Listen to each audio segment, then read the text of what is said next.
Chapter 342. False Nascent Soul. Similar to the false nascent soul formed in Wuqi's Dantian, it was a heaven-stealing technique found in Scroll of Stealing to deceive others. Using White Cloud Immortal Sex Energy Unity Mystic Technique as the foundation, it absorbed an enormous amount of natural energy, filled the golden core with Immortal Chang Wu's enlightenment of the heavenly Tao, and formed a nascent soul with the mystic technique. This nascent soul contained all of Immortal Chang Wu's enlightenment of the heavenly Tao, which was at the level of a heaven immortal. As long as Wuqi could thoroughly comprehend all the enlightenment of the heavenly Tao, he would be able to push his cultivation base to the realm of heaven immortal with the help of this false nascent soul. However, this false nascent soul was just a false nascent soul.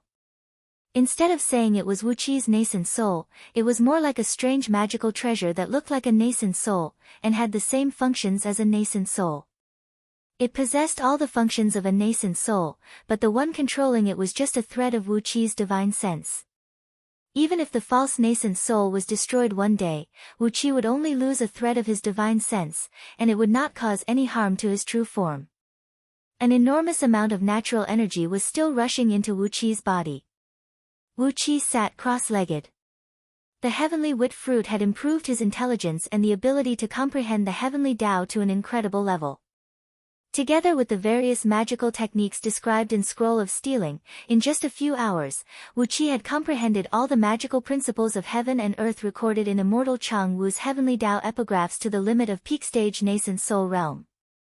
During this process, the nascent soul in Wuqi's body grew and enlarged at an incredible speed, constantly absorbing the natural energy from the outside and quickly reaching the level of peak stage nascent soul realm. An enormous amount of energy kept bursting out from the silvery bright false nascent soul, flowing quickly through the main meridians in Wuqi's body. Wuqi focused his mind, and countless razor-sharp silver gleams appeared around him, slicing the surrounding rock walls and sending rocks and dirt flying in all directions. With a cold snort, Wuqi used the divine flame of order to completely refine Immortal Chang Wu's immortal soul, refining it into 360 fist-sized, purple-green soul pearls. He swallowed a soul bead and a pure and powerful strand of soul origin energy rapidly surged into his sea of consciousness. It was absorbed by his soul bit by bit, allowing his soul to gradually grow and strengthen. Marvelous! Chuckling lightly, Wuqi took out Vagabond Qing Yi. It would also refine him. His flesh and blood essence turned into golden blood crystals, and his immortal soul turned into purple-green soul beads. Vagabond Qing Yi's cultivation base was clearly much stronger than Immortal Chang Wu. He had over 400 blood crystals, and a total of 570 soul pearls. Vagabond Qing Yi primarily cultivated the greenwood technique, and he also cultivated the breeze spell that was derived from the greenwood technique. Inside his immortal soul were 123 light green heavenly Tao epigraphs. Wuqi's fake nascent soul continued to devour the heavenly Tao epigraph. His fake nascent soul quickly turned into a half-silver and half-green color. Another round of crazily inhaling and exhaling energies. Wuqi's fake nascent soul had reached the limit of his innate nascent embryo, gradually forcing it to go through some strange changes. Last was Immortal Xianyang. Among the three of them, Immortal Xianyang had the strongest cultivation base. 600 blood crystals and 800 soul pearls. This was a harvest that stunned even Wuqi. It was especially so when Immortal Xianyang had a total of 358 heavenly Tao epigraphs in his immortal soul, indicating that his understanding of flame had reached an extremely profound level. Wuqi even suspected that Immortal Xianyang was about to break through the realm of 36th tier heaven immortal. After devouring Immortal Xianyang's heavenly Tao epigraphs, the fake nascent soul abruptly burst out with a dazzling red gleam. The silver, green, and red gleam swirled around the fake nascent soul for a moment. Every time Wuqi breathed, the fake nascent soul would breathe, and every time Wuqi exhaled, the fake nascent soul would exhale as well. Between each breath, pure three-colored energies kept rushing out from the fake nascent soul, filling all the main meridians and acupoints in Wuqi's body. 5 acquired spirit pearls flew out and circled around the fake nascent soul. Among them, the gold, green, and fire element acquired spirit pearls were glinting brilliantly, resonating with a clump of green, silver, and red runes that were tangled together in the fake nascent soul's belly. Every time the 5 acquired spirit pearls circled around, a tiny thread of the heavenly Tao would fuse with Wu Qi's nascent divinity, and Wu Qi would feel that the degree of compatibility between him and the surrounding natural energies had improved. What surprised Wu Qi the most was that he managed to separate a tiny thread of pale golden bloodline from immortal Xian Yang's blood essence. It was as thin as a strand of hair, several feet long, and its entire body was pale golden in color. It was a bloodline that even the divine flame of order could not refine. Obviously, it was the innate bloodline of some divine beast with fire element. Wu Qi sensed the ancient and desolate aura emanating from the bloodline. Based on his preliminary judgment, it might be the bloodline of a divine bird with fire element, such as the phoenix or a swan. It was no wonder that when immortal Xian Yang was chasing after Wu Qi that day, he suddenly coughed out a mouthful of blood and had a pair of flaming wings sprouted from his back. This fellow was a heaven immortal who had cultivated himself from a demon bird, and he also possessed a tiny thread of divine bird's bloodline. Using a mystic technique, he forced out a tiny thread of innate divine ability from his bloodline, allowing him to catch up with Wu Qi in just a blink of an eye. Holding the tiny thread of bloodline in his hand, Wu Qi pondered for a brief moment, then sorted out all the things left behind by the 3 heaven immortals. After letting the earth element dragon scale shield and 18 celestial fiend puppets devour immortal Xian Yang's immortal item, the Wheel of Fire, only then did he release the 3 demon sinecures of Great Zhao from the spirit breeding ring. Taking the opportunity when the 3 demon sinecures were knocked unconscious by the drunken dragon incense, Wu Qi broke their nascent divinity and left behind a tiny restrictive spell in their nascent divinity, firmly controlling their life and death. After placing a tiny restrictive spell on them and making sure that he had complete control over their life and death, Wu Qi took out the antidote and woke them up. Upon opening their eyes, the 3 demon cultivators let out a furious roar and sprung to their feet, getting ready to strike. Wu Qi smiled faintly and flicked his finger. The 3 demon cultivators let out a miserable howl, as a black gleam flashed across their nascent divinity. It was as if their nascent divinity were struck by a thunderbolt, causing them to twitch and fall to the ground with cold sweat oozing out from their bodies. 3 mighty nascent divinity demon cultivators were tormented by Wu Qi to the point where they could neither live nor die. Holding their heads in their hands, they kept rolling on the ground while letting out miserable howls and howls. Wu Qi looked coldly at the 3 sinecures of Great Zhao, who were struggling and howling miserably on the ground, crying and wailing and nearly dying from the pain, yet they could not even fall unconscious. He sat cross-legged on the ground, wearing a cold face and letting them howl and howl miserably for a full 15 minutes. Only then did he slowly retract the restrictive spell. With that, the severe pain in their nascent divinity was gone, but they still howled and howled miserably for quite a while. Finally, they fell limply to the ground and panted heavily, staring at Wu Qi as if they had just seen a ghost. With a faint smile on his face, Wu Qi said in a deep voice, "From today onwards, the 3 of you are my men." Glancing at the 3 of them, Wu Qi chuckled and said, "If you are not convinced, you can commit suicide. But remember, you must destroy your nascent divinity, leaving not even a trace of your true spirit behind. Otherwise, the pain you have just experienced will be 1,000 times worse. If you don't want to commit suicide, it's very simple. You just have to listen to me and obey me. When you become heaven immortals. No, when you become gold immortals, I'll remove the restrictive spell in your nascent divinity." The 3 demon cultivators exchanged glances, not saying a word. Removing the restrictive spell in their nascent divinity after they became gold immortals. How long would that take? Those with insufficient aptitude would never be able to cultivate to the realm of gold immortals for the rest of their lives. Could it be that they would be restrained by him for the rest of their lives? Before the 3 of them could recover from their shock, Wu Qi snorted coldly and activated the restrictive spell again. Once again, the 3 of them were rolling and howling miserably on the ground. This time, 18 celestial fiend puppets rushed forward at the same time, with 6 of them serving each of them. Punches and kicks rained down on the 3 of them like raindrops, beating them to their heart's content. These celestial fiend puppets did not have bodies of flesh and blood, and they were cultivating the celestial fiend cultivation technique. Each of their punches was as heavy as Mount Tai. Although the three demon cultivators only had the cultivation base of nascent divinity, their skin and flesh were still torn and their bones broken. The pain of having their nascent divinity incinerated on the inside, and the pain of having their flesh and bones broken on the outside. After a round of tempering, the three demon cultivators knelt down on the ground, crying and wailing, and bowed their once proud and unruly heads in resignation. Wu Qi sized them up coldly for a while, then cried out coldly, "Come with me. From now on, you will still be Great Zhao's sinecures, and you can do whatever you want. But, if there is any news related to Great Yan, you just have to inform me." The three demon kings who were forcibly subdued by Wu Qi answered helplessly. They were True Lord Windbreaking, Green Shadow, the Demon of Green Eagle, and Supremacy 5 Mountains, the Demon of Gopher. All of them were demon kings who lived deep in the mountains and forests of Great Zhao, ferocious old demons who had lived for many years, and nascent divinity cultivators with formidable cultivation bases. After undoing the soundproof restrictive spell at the entrance of the cave abode, Wu Qi brought the three demon cultivators, whose faces were livid with rage and drenched in cold sweat, into the water cave outside.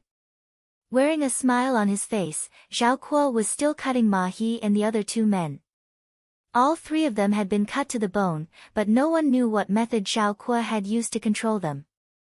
Although their skin and flesh were cut clean, they were still alive. Ma He was still cursing Zhao Kuo with a stutter, and cursing his ancestors. "How could we be defeated by your torture? How could we betray our master?" Wu Qi could not help but shake his head as he looked at Ma He, who was still persisting in this situation. Then, he said coldly, "If he still refuses to confess, we have no choice but to extract his soul and read through his memories. I hope this fellow's soul is a little stronger, so we can torture him for a little longer. I also hope there are no restrictive spells in his soul, or else, it will be a big problem." Before he could finish his words, Yan Xiaoqi suddenly let out a hoarse scream, "No, no more. I'll tell you. We're sent by Master Feng. Feng Qianli, Master Feng. He asked us to come to Shui Yuan planet. It's Master Feng, Master Feng." With all the skin and flesh on his face scraped off, Ma He turned his head around with great effort, glaring furiously at Yan Xiaoqi, who was being pressed under the long bow men and being whipped endlessly. He shouted sternly, "Little Seven, are you crazy? How could you betray your master? You. Right when Ma He was cursing loudly, Wu Qi pointed his finger at Ma He's forehead. A plume of dark smoke sprayed out from his fingers, pulling Ma He's soul out from his body. Countless black talismans rushed into Ma He's soul. Abruptly, a jade-colored gleam flashed across his soul, and with a loud boom, his soul exploded into pieces. Although Wu Qi was fast, he could only grab a tiny fragment of Ma He's soul and read through a little bit of his memory. Damn it, there really is a restrictive spell in their souls. Wu Qi cursed furiously. However, the little bit of memory he obtained was more than enough for Wu Qi to use. It was Ma He's childhood memory. When he was 3 years old, he was taken in as a disciple by Feng Qianli, the teacher of Yu Academy, and when he was 6 years old, Feng Qianli sent him to the imperial palace. He is indeed Feng Qianli's disciple. Wu Qi turned to look at Yan Qijuan and asked, "Is Feng Qianli very famous?" Yan Qijuan opened his mouth and said with a dry voice, "He is, the teacher of Great Yan imperial clan. Since 150 years ago, he has been the first master of Great Yan imperial clan. He has always had a very good relationship with Great Yan imperial clan." Wu Qi nodded his head, then pulled out the souls of the other two men as well. Just when he was about to interrogate them with a mystic technique, the cave suddenly trembled violently. Crash! All the primordial runes constructed by Wu Qi shattered at the same time. Chapter 343. On the Spirit Cloud Peak of White Cloud Planet. The Spirit Cloud Peak towered above the boundless ocean of clouds. On the precipitous cliff, large patches of pine trees and wisterias grew freely, extending and absorbing the rain, dew, and sunlight. Strong gusts of wind blew through these pine trees, bringing up large patches of rainbows on the peak. Princess Xianglu was sitting on the trunk of an ancient pine tree. Her skirt was filled with pine nuts, and she was peeling them off one by one and eating them. A few colorful sparrows were flying around her, and from time to time, they would snatch 2 pine nuts from her fingertips and eat them. The ancient pine tree was deeply rooted on the cliff, reaching over 70 to 80 feet out of the cliff. Princess Xianglu was sitting on the trunk.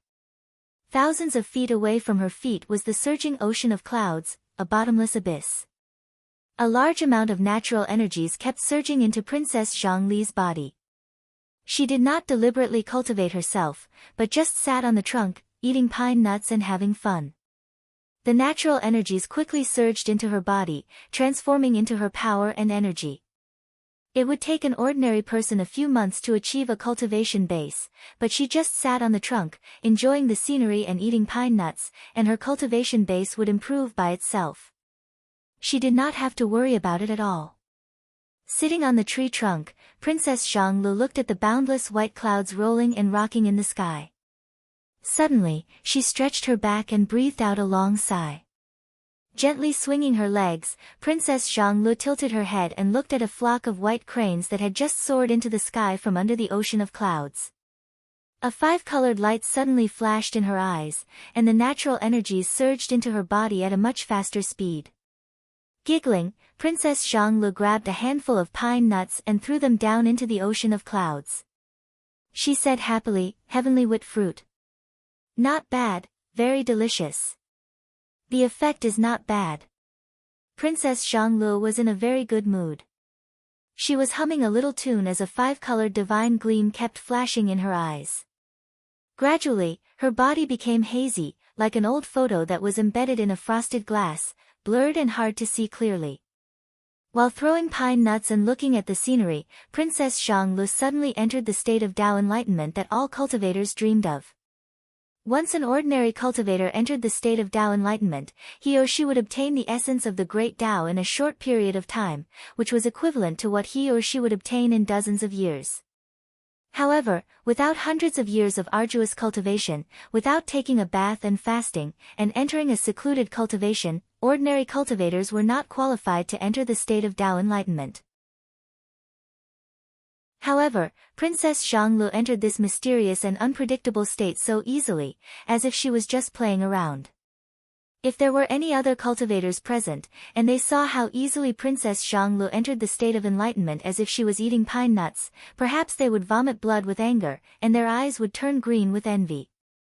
When Princess Xianglu entered the state of enlightenment and communicated with the mysterious and unfathomable heavenly Tao, she was still singing, humming an unknown folk song.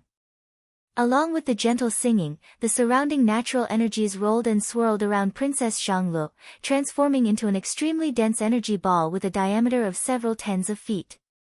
A few little sparrows who were flying around Princess Xianglu were chirping happily, while the dense natural energies in the surroundings were pouring into their bodies. Instinctively, these little sparrows sensed that such a thing would bring them great benefits. Therefore, they chirped excitedly and flew even more vigorously around Princess Xianglu. Faintly, a 5-colored light shone out of the energy ball, and the wind and clouds around Spirit Cloud Peak began to change. Dark clouds slowly pressed down from the sky, covering an area of over 100 miles in circumference, and were about to collide with the ocean of white clouds down below. All of a sudden, countless finger-thick silver lightning bolts struck down from the dark clouds, shattering the white clouds down below and exposing the mountains, rivers, towns, and villages in a very distant place. Hee hee. An hour later, the dark clouds dispersed, and the lightning bolts vanished without a trace. The energy ball around Princess Xianglu suddenly disintegrated, revealing Princess Xianglu, whose skin seemed to have become much smoother and smoother.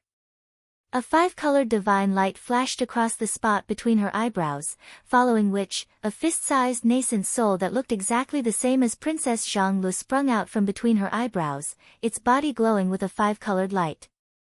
The nascent soul flew around Princess Xianglu for a while, then disappeared into the top of her head. Princess Zhanglu tilted her head and pondered for a while, then happily nodded her head and said with a smile, peak stage nascent soul realm? I think so, right? As long as I can form my nascent soul, I can live forever and be young forever. Wonderful. Zi Xian doesn't want to be a withered old woman. Twitching her lips and making a funny face, Princess Zhanglu broke a few pine nuts and fed them to the little sparrow who was flying around her. After that, a complacent smile appeared on her face. Along with the gentle breeze, her bell-like laughter spread far and wide, scaring a group of white monkeys who were looking for fruits among pine nuts on a cliff several thousand feet away. They nearly lost their footing and fell off the cliff. The group of monkeys flew into a rage out of humiliation, baring their teeth and roaring at Princess Zhanglu. After that, they quickly grabbed the pine nuts and ran far away. Suddenly, a sword beam shot down from the spirit cloud peak. Standing on the sword beam, Bai Zhuer cried out anxiously, "Your Highness, someone is coming from Star-Picking City." Princess Zhanglu was stunned for a moment, then she immediately transformed into a five-colored light beam and soared into the sky, wrapping Bai Zhuer up and flying towards the top of the spirit cloud peak. The light only flickered faintly, and in the next moment, Princess Zhanglu and Bai Zhuer had arrived at the top of the peak, landing on a flat dam surrounded by pine nuts, bamboos, and plum blossoms. On this flat dam, which was only about 1 acre in size, were 7 to 8 small thatched cottages, surrounded by pine nuts, bamboos, and plum blossoms. A few female Taoists clad in green outfits were reciting some Taoist scriptures outside one of the cottages. When they saw Princess Zhanglu flying down, they quickly rose to their feet and greeted her as ancestral master with the utmost respect. Princess Zhanglu waved her hand. Her eyes darted left and right as she shouted, "Bai Zhuer, where are they? Who is coming from Star-Picking City?" 3 young ladies clad in green outfits and dark green cloaks on their backs, embroidered with patterns of swallows and clouds, came up to Princess Zhanglu. They knelt down on one knee before Princess Zhanglu and said softly, "Greetings, Your Highness." "Long live Your Highness." Princess Zhanglu gave them a look, nodded and said, "Yan Xiaosan, Yan Xiaowu, and Yan Xiaojiu, why are you here? What is it that you can't let your subordinates handle? Why are you, the 3 of you, the team officers, here?" Yan Xiaosan, Yan Xiaowu, and Yan Xiaojiu were one of the 10 team officers among the 3,000 team officers in Star-Picking City. Each of them managed 300 team officers, and in Star-Picking City, they were in charge of all the important departments. Therefore, Princess Zhanglu found it strange that they had to come here personally. Moreover, now that they had left Star-Picking City, what about the affairs they were in charge of? The 3 of them rose to their feet. Then Yan Xiaosan said with a deep voice, "Your Highness, we have received a secret decree from His Majesty. The Crown Prince has been attacked in Shui Yuan planet, and is severely wounded. His Majesty wants Your Highness to hurry to Dark Radiance planet, where you, together with eunuch Ma Yi, will bring some men to rescue the Crown Prince. This is an emergency, so Your Highness, please depart at once." After that, Yan Xiaosan flipped her palm, and a pale green scroll and a green jade medallion appeared in her palm. Princess Zhanglu gave Yan Xiaosan a surprised look. She took over the scroll and unfurled it. It was an imperial decree, and judging from the handwriting and seal, it was indeed written by Yan Dan. On top of that, the seal was the national seal of Great Yan Dynasty, and the jade medallion was the seal of Great Yan Dynasty. On the other hand, the jade medallion was the forbidden medallion of Great Yan Dynasty's imperial palace. Only when someone was sent to carry out an important mission related to the imperial clan would they release this medallion. Both the imperial decree and the medallion were here. Princess Zhanglu frowned, stared at Yan Xiaosan, and said coldly, "You want me to meet eunuch Ma Yi in Dark Radiance planet? Is there any news about Duke Tianyun?" Yan Xiaosan bowed her head respectfully and said, "Imperial Advisor Xiong has sent us a message using a mystic technique. Duke Tianyun has met up with the Crown Prince on Shui Yuan planet. However, the enemy is very strong, and Duke Tianyun is severely wounded as well. After a moment of silence, Yan Xiaosan said carefully in a low voice, in order to rescue the crown prince, Duke Tianyun was besieged by 7 earth immortals of nascent soul realm. Jin Dan is severely wounded, and I'm afraid he will lose his cultivation base. Ugh! 7 earth immortals of nascent soul realm? Princess Zhang Lu looked at Yan Xiaosan curiously. Yan Xiaosan bowed slightly and said, yes. The news sent by Imperial Advisor Xiong. Before Yan Xiaosan could finish her words, Princess Zhang Lu had already given her a heavy slap on the face. Half of her face was badly mutilated, and even her cheekbone was dented by the slap. The slap was fast and heavy. Although Yan Xiaosan's face was badly mutilated, her neck and body did not move at all. All the force landed on her face, shooting out together with her broken bones and flesh. The slap stunned Yan Xiaosan. Her face went numb, and she could not even feel the pain. Standing next to her, Yan Xiaowu and Yan Xiaojiu reacted very quickly. They gave a loud cry together, and suddenly, 2 white beams darted out from their sleeves, piercing through the air and flying towards Princess Zhang Lu. A bright gleam flickered in Princess Zhang Li's eyes. She saw that the white beams were actually ropes as thick as a thumb, densely covered with dark runes and runes. When the white beams were still a few feet away from Princess Zhang Lu, a cold, yin energy had already tightly locked her body. Sneering mockingly, a 5-colored ray suddenly emerged behind Princess Zhang Li's back. The originally hazy and fleeting 5-colored ray converged inwardly, transforming into 5 sword beams that swept out horizontally. She exercised her innate divine ability with the unity of sword energy script, and the 5-colored sword beams condensed into a nearly tangible flying sword. Right when the white ropes collided with the 5 sword beams, they were immediately ripped into pieces. Bai Zhuer and Bai Zuer cried out in alarm.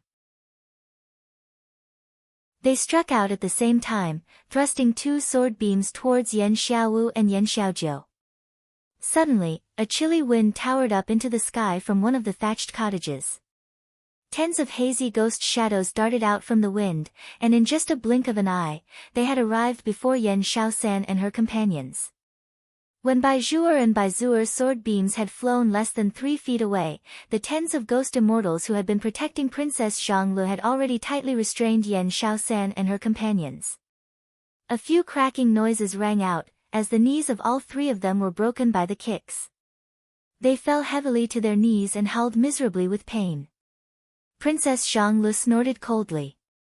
She retracted the sword beams, waved her little hands and gave the 3 kneeling men a series of violent slaps. After Yan Xiaosan and her companions were beaten beyond recognition and fainted, Princess Zhang Li's brows twitched. Grinning coldly, she said, "Send a letter to Senior Sister Jiang Xian and Senior Sister Jiang Rui, asking them to accompany me back to Star-Picking City." "Humph, how dare you imitate the secret decree personally written by my imperial grandfather? Too bad, you've made a mistake. In the letters and decrees that imperial grandfather sends to my father and me, he only uses his personal seal, and never the national seal. A bunch of fools." 2 rune beams shot out from Spirit Cloud Peak. Before long, Jiang Xian and Jiang Rui, 2 early-stage nascent divinity female cultivators who served White Cloud Immortal by Xia, arrived on White Clouds.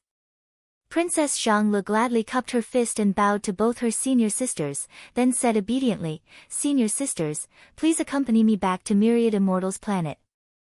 Some people in Star-Picking City need to be cleaned up." 15 minutes later, Princess Zhang Lu returned to Star-Picking City together with a large group of people, including several hundred cultivators from White Cloud Immortal sect.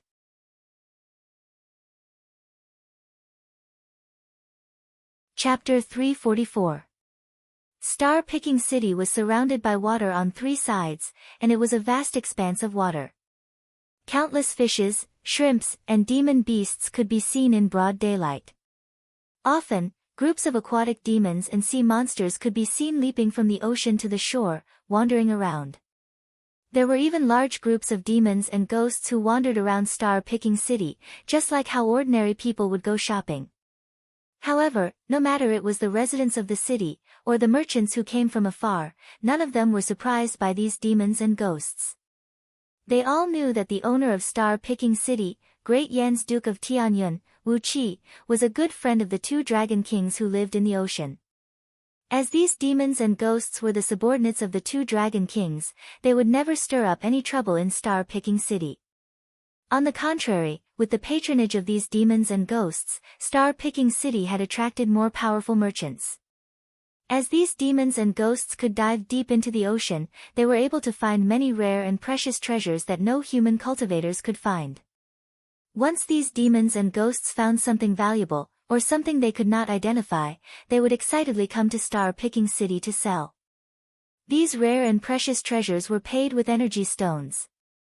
With energy stones, these demons and ghosts could exchange them for all kinds of flying swords, magical items, talismans, and spirit pills in Star-Picking Pavilion.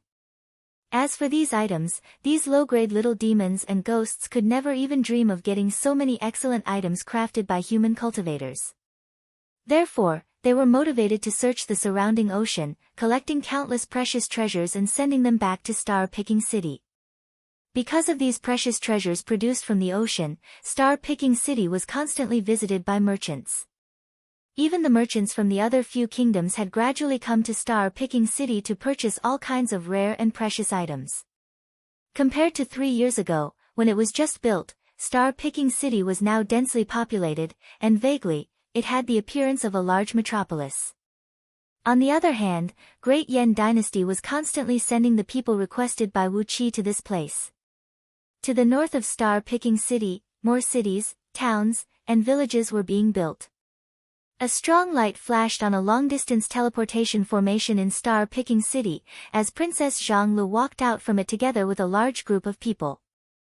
The teleportation formation was specially constructed for the top management of Star-Picking City, and it connected Star-Picking City with all the other major cities of Great Yan. It was located right in the heart of the City Lord Mansion.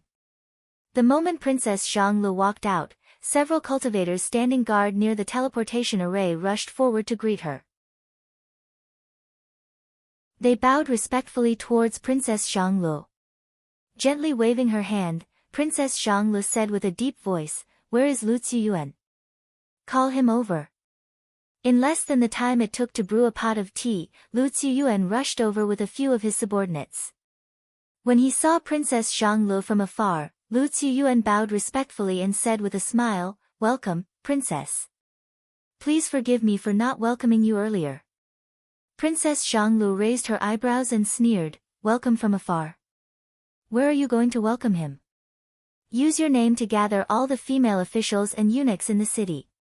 In short, gather all the men I brought from the imperial palace, and ask them to gather in the drill ground in the City Lord Mansion." Lu Ziyuan answered, then quickly gave a glance at Yan Shaosan and her two companions, who were standing behind Princess Zhanglu, being restrained by a few burly disciples of White Cloud Immortal Sect. Then, he spun and rushed out of the drill ground. Lu Ziyuan's eyes darted back and forth, his brows knitted into a tight frown as he quickened his pace. These female officials were the elites secretly trained by Great Yan Imperial Clan, the elites who served the members of the Imperial Clan. On top of that, Yan Shaosan and her two companions were the leaders of the female officials. They held a high position and held great power in Star-Picking City. Obviously, Princess Zhanglu had escorted them here, and from the looks of it, she had already given them a round of torture. What had actually happened? Although his mind was filled with countless thoughts, Lu Ziyuan did not waste any time and rushed to the main hall of the City Lord Mansion, where all the city affairs were handled. Hastily, he ordered his subordinates to ring the golden bell and jade drum, which were used to summon all the officials in the city. When all the officials in Star-Picking City heard the sound of the golden bell and jade drum, they all rushed to the mayor's mansion. After Lu Ziyuan came up with a series of excuses, all 3,000 lady officials and 1,000 imperial eunuchs gathered at the drill ground next to the back garden of the mayor's mansion. After doing a head count, Lu Ziyuan hastily came before Princess Zhanglu, who was standing on the observation platform. He bowed and said in a low voice, "Your Highness, I've done a quick check. Apart from Yan Shaosan, Yan Xiaowu, and Yen Xiaojiu, Yen Xiaoqi and 2 others who are not here. All the other lady officers are here. 1,000 imperial eunuchs, not a single one is missing. Princess Xianglu answered softly, then slowly rose to her feet and walked to the edge of the reviewing platform, looking down at the thousands of lady officials and eunuchs standing below. From left to right, Princess Xianglu glanced at these female officials and eunuchs, then with a deep voice, she shouted, "Some of you should know the reason why I suddenly came back to the city. I don't want to waste my time. Those who are Yen Xiaosan and the other 2's accomplices, step out now. I'll only kill you and spare your family." Pausing for a while, Princess Xianglu sneered and said, "If you refuse to surrender, and I find out who you are, don't blame me for being merciless. I'll definitely kill every single one of your family members. Think about your own family members, don't drag them into this mess." The whole place fell into a dead silence. No one made a sound. Princess Zhongli's face immediately turned unsightly. She sneered and said, "Fine, you refuse to come out. Hee, you guys are really bold. How dare you forge an imperial edict, trying to fool me into going to Dark Radiance planet. What are you trying to do? What are you trying to do? Are you trying to rebel?" With a backhand slap on Yen Xiaosan's face, Princess Zhonglu snapped, "Yen Xiaosan, tell me, who is your accomplice?" Yen Xiaosan, whose cheekbone was broken, coughed out a mouthful of blood. She gave Princess Zhonglu a look, then suddenly dropped to her knees on the observation platform. With a hoarse voice, she cried out, "Your Highness, it's Xiaosan's fault. Xiaosan has wronged your Highness. Xiaosan will tell you the truth right now. Among our sisters, there are a total of 723 who have joined Great Sun sect just like us." Princess Zhongli's expression flickered. Suddenly, among all the lady officials down below, several hundred of them rode on their flying swords and sped up into the sky. Some of them, whose cultivation base was not strong enough to fly on flying swords, simply exercised a light body technique and leaped into the sky, fleeing in panic. No matter it was flying on flying swords or using movement techniques, they were fleeing in all directions at the fastest speed. Like a hornet whose nest had been disturbed, they flew out in a messy manner. Princess Zhongli's face turned livid with rage. Grinning coldly, she said, "Senior sisters, please help us." Jiang Xian and Jiang Rui cried out, transforming into 2 streams of white mist and soaring up into the sky. At the same time, they waved their hands and clenched their fists. Both early-stage nascent divinity cultivators struck at the same time, exercising the mystic divine ability of White Cloud Immortal Sect, the sky-covering white cloud stamp. Immediately, countless water vapor gathered from all directions, transforming into a hazy cloud with their will, blotting out the sky and enveloping all the fleeing female officials. Abruptly, the cloud tightened, and all the fleeing female officials froze in midair, unable to move even a finger. One after another, several hundred cultivators from White Cloud Immortal Sect brought here by Princess Zhonglu flew up into the sky, pulling out specially made restraining ropes and getting ready to tie up these female officials. Princess Zhonglu frowned and cried out sternly, "Why are you tying them up? Cripple all their cultivation bases. Since they have betrayed Great Yen, the cultivation bases given to them by Great Yen will naturally be taken back. Let's just cripple their cultivation bases directly, saving us a lot of trouble." Upon hearing that, all the cultivators from White Cloud Immortal Sect were taken aback.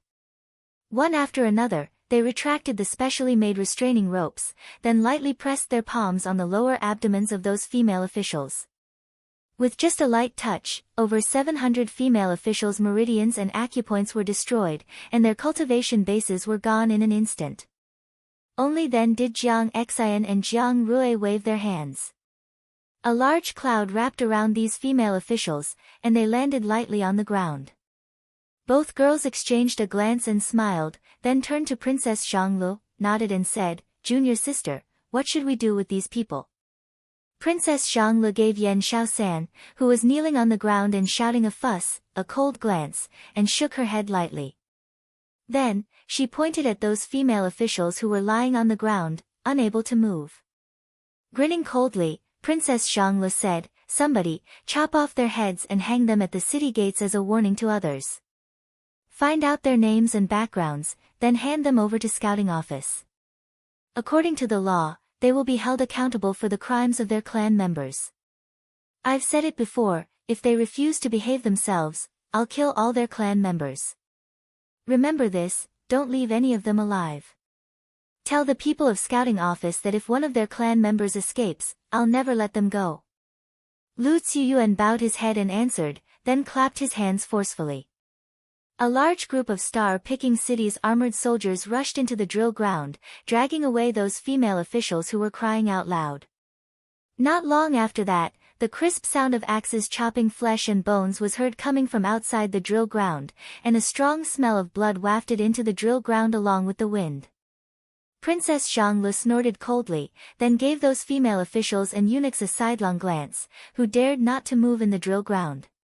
She said coolly, "Yan Shaosan has exposed some of you who are harboring evil intentions. I'm sure some of you have slipped through the net. Come out on your own, and I'll spare the lives of your entire clan."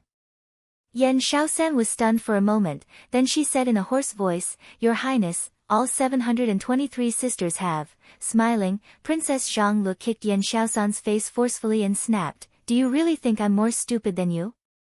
I haven't even punished you, and you've already betrayed all 723 of your friends. Are you trying to hide something, or are you trying to cover up something? Or, are you trying to use me to eradicate the disciples of Great Sun sect? Yan Shaosan, who is the one who asked you to deceive me?" Upon hearing Princess Xiangli's words, Yan Shaosan didn't say a word for a long time. After a long while, she abruptly chuckled and slowly shook her head. Sighing lightly, Yan Shaosan stared at Princess Xianglu and said with a cold voice, "Your Highness, I didn't expect you to be so smart." Princess Xianglu was fuming with anger. "Have I always been stupid?" she said furiously. Yan Shaosan narrowed her eyes, gave a strange laugh and said, "I must say, Your Highness is much smarter than before." The corner of Princess Xiangli's mouth twitched with anger. The five-colored divine ray behind her suddenly condensed, transformed into a sword beam, and shot out. Yan Shaosan gave a miserable howl as one of her arms flew off, leaving a trail of blood behind. "Your accomplices are still down there," snapped Princess Xianglu. "Tell me their names." From afar, a deep voice filled with an evil power rang out, "Princess Xianglu, are you proud of yourself for killing so many of my disciples?" Amidst the strong light emitted by the teleportation formation, a tall figure soared up into the sky. It was Lao Ai, with a gloomy face, flying swiftly toward them.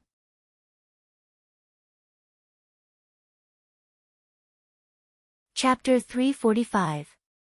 Compared to usual, Lao Ai looked even more evil and domineering today. His facial features did not change at all, and his stature was exactly the same as usual. He did not release any aura, and was simply flying through the air. But, he gave the impression of a dark cloud that was slowly approaching. It was an illusion that a dark cloud was pressing down on the city, making everyone feel so uncomfortable that they were about to vomit blood. Jiang Xian and Jiang Rui stood on either side of Princess Xianglu, protecting her. "Lao Ai, what are you trying to do?" cried Jiang Xian, who had a delicate face. With his hands clasped behind his back, Lao Ai slowly flew over the drill ground. He looked coldly at Yan Shaosan, who was lying on the ground on the reviewing platform, and said coolly, "I've spent so much effort to plant someone in the palace, and now he is being sold by a few bitches. Hee hee. Interesting, very interesting." With a complicated expression, Yan Shaosan stared at Lao Ai, who was hovering in midair. Suddenly, she reached out her hand and gently cut her neck with her fingernail. A stream of blood sprayed out from her neck, but what came out of her body was a strange liquid that was as clear as water, devoid of any color of blood. Yan Shaosan giggled. Suddenly, her body tilted and fell heavily to the ground. Her body twitched violently, then disintegrated into a puddle of sticky liquid that was devoid of any color of blood. Not only did her body disintegrate, but Yan Shaosan's soul also shattered abruptly. Under the illumination of the sunlight, her disintegrated soul turned into a wisp of green smoke and drifted away. Only a few miserable howls that only cultivators with powerful divine sense could hear resounded in the air, and then Yan Xiaosan's soul disappeared without a trace. Yan Xiaowu and Yan Xiaojiu exchanged a glance, then simultaneously reached out their fingers and gently cut their own necks. A stream of blood sprayed out from their necks. It was the same clear liquid that was as clear as water. Abruptly, their bodies fell limply to the ground, and very quickly, they turned into a puddle of sticky liquid. Just like Yan Xiaosan, their souls were completely destroyed, leaving behind no soul fragments that could be used as evidence. Lao Ai snorted coldly, then snapped in a low voice, "How dare you betray your master? Do you really think everything will end with your deaths?" With a sinister smile, Lao Ai suddenly landed on the platform. Jiang Xian and Jiang Rui immediately guarded Princess Zhang Lu and took a few steps back. Jiang Rui, who had a voluptuous body and a beautiful face, shouted coldly, "Lao Ai, what are you trying to do?" Kirito tilted his head, and a wicked smile spread across his face. He gently swayed his body back and forth, laughing in a strange voice, "What are you doing? Do something this king is happy to do." "Hee, I've been following Su Mei, that vixen, and I've learned all kinds of magical techniques from her enchantment palace. Now, I'm lacking a few cauldrons. The two of you are at the primordial soul realm, which is perfect for this king to break through a realm." With a pair of eyes flickering with a faint pink evil gleam, Lao Ai glanced at Princess Zhang Lu and said in a sinister voice, "As for you, Your Highness, with the innate bloodline in your body, you should be able to help me advance to the heaven immortal realm, right? I didn't expect the princess to have such a precious item. Only a man like me, who cherishes flowers, would know how to enjoy such a wonderful item. Why should I let those green-haired boys have it?" Then, he gave a strange laugh. Before Princess Zhang Lu could say anything, Lao Ai stretched out both hands and thrust them out.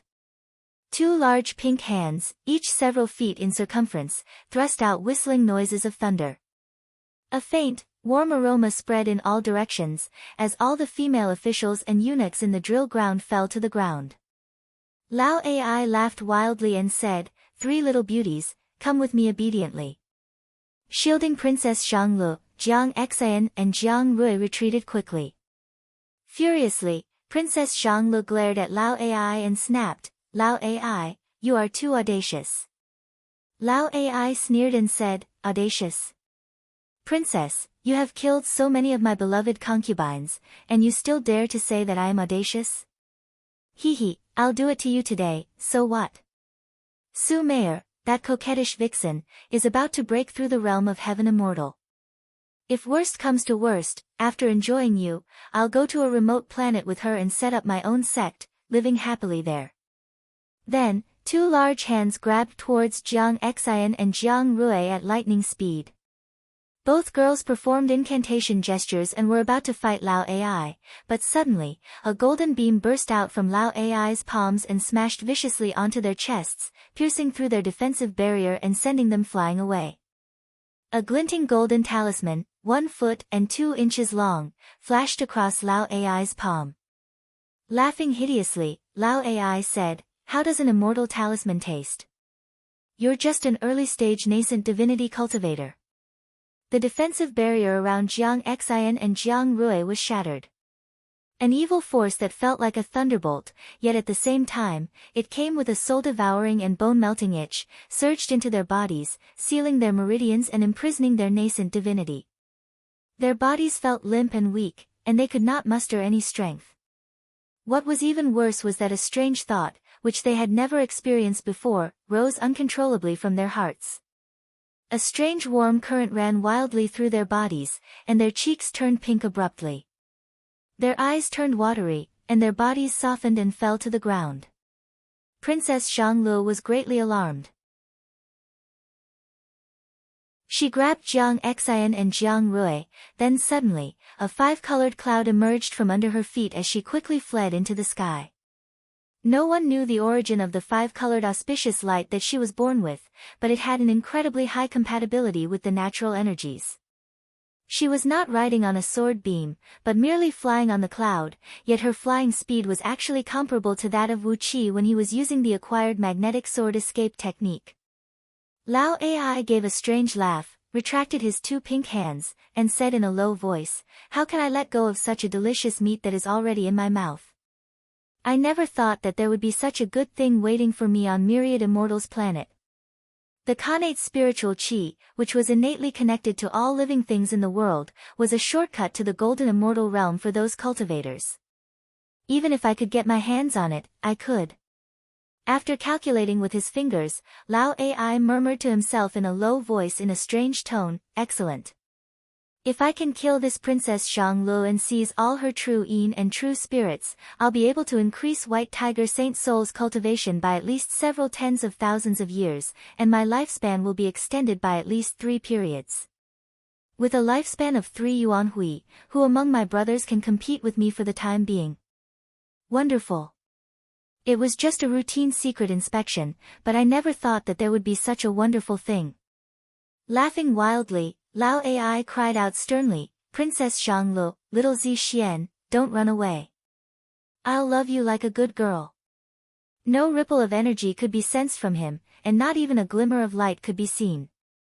With a sway of his body, Lao Ai came before Princess Xianglu in a flash. He stretched out his arms, and Princess Xianglu nearly bumped into his chest. Lao Ai chuckled at the panic-stricken Princess Xianglu and said, be a good girl, and I'll love you like a good girl. This innate psychic chi can't be given to those brats who don't know anything." Staring fixedly at Princess Xiangli's beautiful and exquisite face that looked like it could only be found in a painting, Lao Ai said in a deep voice, "Be obedient to me, and I'll give you endless glory and wealth in the future, as well as countless benefits. I'm not bluffing. What I can give you is beyond your imagination. If you don't submit to this king, then blame this king for being ruthless and killing you." Princess Xianglu clenched her teeth and stared at Lao Ai. Her little face was taut, but she did not say a word. Just now, Lao Ai suddenly appeared before her and blocked her way. That was definitely not the teleportation ability of a nascent divinity cultivator. Instead, Princess Xianglu had a vague feeling that Lao Ai himself was that fast. His flying speed was as fast as the teleportation ability of a nascent divinity cultivator.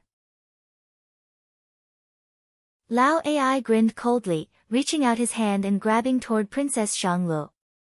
"Yes, be obedient just like that," he said with a hideous smile. "The scenery here is not bad, and it's high up in the sky. Now, you and I will have a good time together. Give me your innate spiritual energy, and I'll give you endless benefits in the future." Suddenly, a blinding 5-colored light burst out from between Princess Xiangli's brows, and a faintly discernible pressure spread out from it. Lao Ai stared at Princess Xianglu in surprise, then smiled and said, "Are you still going to put up a stubborn resistance? What's the point?" Spreading his arms indifferently, Lao Ai laughed and said, "Then, little princess, let's see if you can hurt me with all your strength." Princess Xianglu stared coldly at Lao Ai. Quickly, all the energy in her body was injected into the Five Thunders' soul-shattering zither, which was being nourished in her spiritual ocean. Gradually, the strings on the zither lit up. Strange runes flew out from the zither like countless phoenixes dancing in the sky, absorbing Princess Xiangli's energy and transforming it into a strange yet vast force, which gradually fused with the strings. A 5-colored light emerged from behind Princess Xiangli's back, and in a blink of an eye, it had spread to an area of 10 miles in circumference. The natural energies within 1,000 miles around Princess Xianglu began to fluctuate faintly. A great amount of natural energies rushed into Princess Xiangli's body at an incredible speed like seawater in a huge whirlpool in the deep sea. Princess Xiangli's nascent soul devoured the natural energies and transformed them into her own energy, then kept injecting them into the Five Thunders' soul-shattering zither. If it were any other cultivators or immortals who used the zither, as long as they did not possess the cultivation base of 33rd tier heaven immortal, all the energy and immortal energies in their bodies would be drained in an instant. But, by relying on her unique bloodline power, Princess Zhongli's energy was being absorbed by the zither, and at the same time, she was transforming it into new energies and injecting them into the zither. In just a quarter of an hour, the total amount of energy Princess Zhongli had injected into the zither was equal to all the energies possessed by 10 early-stage nascent divinity cultivators. After waiting for another quarter of an hour, Lao Ai was getting impatient. He shouted sternly, "Little girl, are you still not ready? How long are you going to put on an act?" Princess Zhongli rolled her eyes and cried out sternly, "Can't wait any longer." "Then, die." A bolt of lightning darted out from between her brows, and the five thunders soul-shattering zither dashed out along with a strange immortal tune. The zither hovered before Princess Zhongli and shone with a dazzling light. Countless talismans formed from lightning wheeled and danced around the zither like flying phoenixes, producing a deafening rumble of thunder. Clang! A strange, ear-piercing, unpleasant, and indescribable sound rang out. With Princess Zhongli as the center, a ring of white sonic boom rushed out 1,000 miles in an instant. Along with a loud swooshing noise, the defensive screen of the star-picking city was automatically activated, blocking the sonic boom. After that, all the defensive mechanisms on the entire city wall shattered at the same time, and a large section of the city wall crumbled into pieces. The people in the city were either killed or wounded, and the power of the sonic boom had shattered countless merchants. In that instant, the entire star-picking city turned blood red. That was the result of human bodies exploding. Blood rose into the sky and dyed the entire star-picking city red. Lao Ai, who bore the brunt of the sonic boom, suffered a shock that was thousands of times greater than that of star-picking city. The deafening boom echoed in his spiritual ocean, and his soul was nearly shredded like a dandelion seed in a hurricane. Lao Ai let out a shrill howl. All of his clothes were torn apart, and 7 to 8 large wounds appeared on his body. Large amounts of blood, and even pieces of internal organs, sprayed out from those wounds. Lao Ai's body swayed, and his facial muscles squirmed. Suddenly, he transformed into the face of a handsome man. Princess Zhongli cried out in shock, "You're not Lao Ai. Who are you?" Lao Ai let out a shrill howl. Blood spurted out from his eyes, ears, nose, and mouth like fountains. His brain was nearly turned into tofu. He had no idea whether he was still alive or not, but he kept howling. A stream of white mist swooshed out from behind his back, within which, the soul of a 30 meters tall white tiger, with a pair of wings on its back, rose into the sky, pouncing towards Princess Zhongli with an overwhelming intent of killing. The surrounding area quaked abruptly. Once the white tiger showed up, the color of the sky changed, and an inexhaustible intent of killing enveloped the entire area, dispersing all natural energies.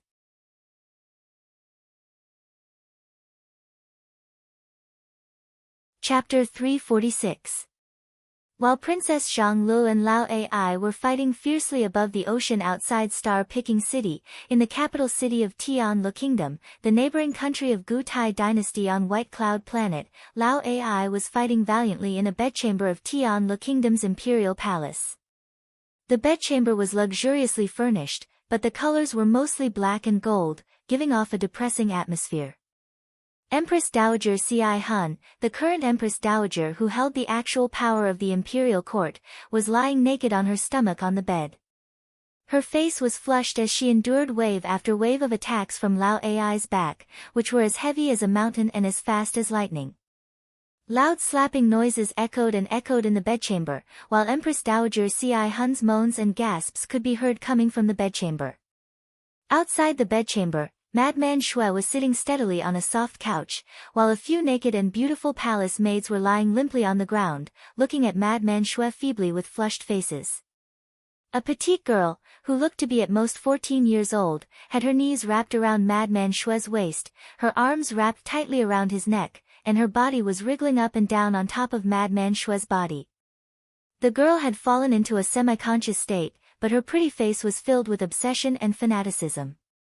She was moaning in a low voice, her body was shivering and twitching, and strange pink spots were emerging on her skin as well. Madman Shui held tightly on the girl's slender waist with both hands, silently exercising the Great Sun technique taught to him by Lao Ai, extracting a thread of true yin energy from the girl's body and strengthening his own energy. In his dantian, there was already a fist-sized, glinting pinkish ball of energy. Shockingly, he had broken through the peak stage of Xiantian realm, stepping into the realm of Jin Dan human immortal. With the nourishment from the true yin energy extracted from the girls over the past few days, his Jin Dan had reached a certain degree of maturity, and was about to turn into a corporeal Jin Dan. Suddenly, a long moan came from the girl who was wriggling on his body. Her petite body twitched a few times, then became limp and coiled around Madman Shui's body. She looked like a serpent that had its spine pulled out, and suddenly, a large amount of sweat broke out from her body. Madman Shui laughed wildly, picked up the girl, and threw her to the ground. After that, he shouted excitedly, "Somebody, help Her Highness take a bath and change her clothes. Invite Princess Yulu here so that she can study the supreme immortal technique with Lao Tzu." A few tall and sturdy eunuchs with fierce-looking faces were smiling flatteringly, carrying a young lady dressed in luxurious clothing who looked even more childish than the princess just now. Her face was already pale from fright, and she had long been scared out of her wits.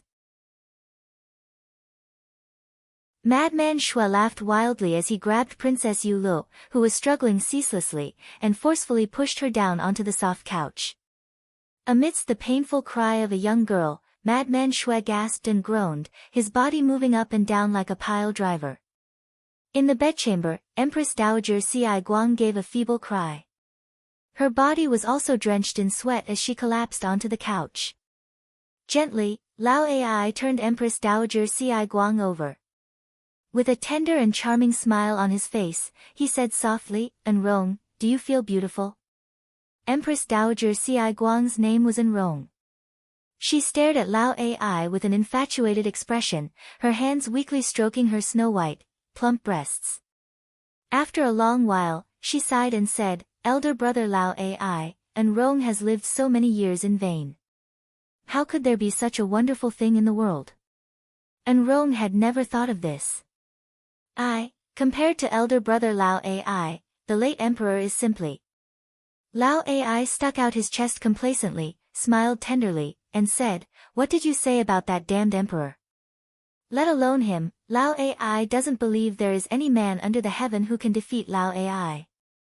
With both hands gently stroking Empress Dowager Si Guang's body, Lao Ai said coolly, "That troublesome prime minister's house was caught on fire last night, and his entire clan has been burned to death. Now, is there anyone in the imperial court who dares to make things difficult for Enrong?" Empress Dowager Si Guang gave Lao Ai a charming smile, squeezing her long legs tightly around his waist. She chuckled and said, "Who dares to refute my decree? From today onwards, the Tianlu kingdom will be shared by elder brother Lao Ai.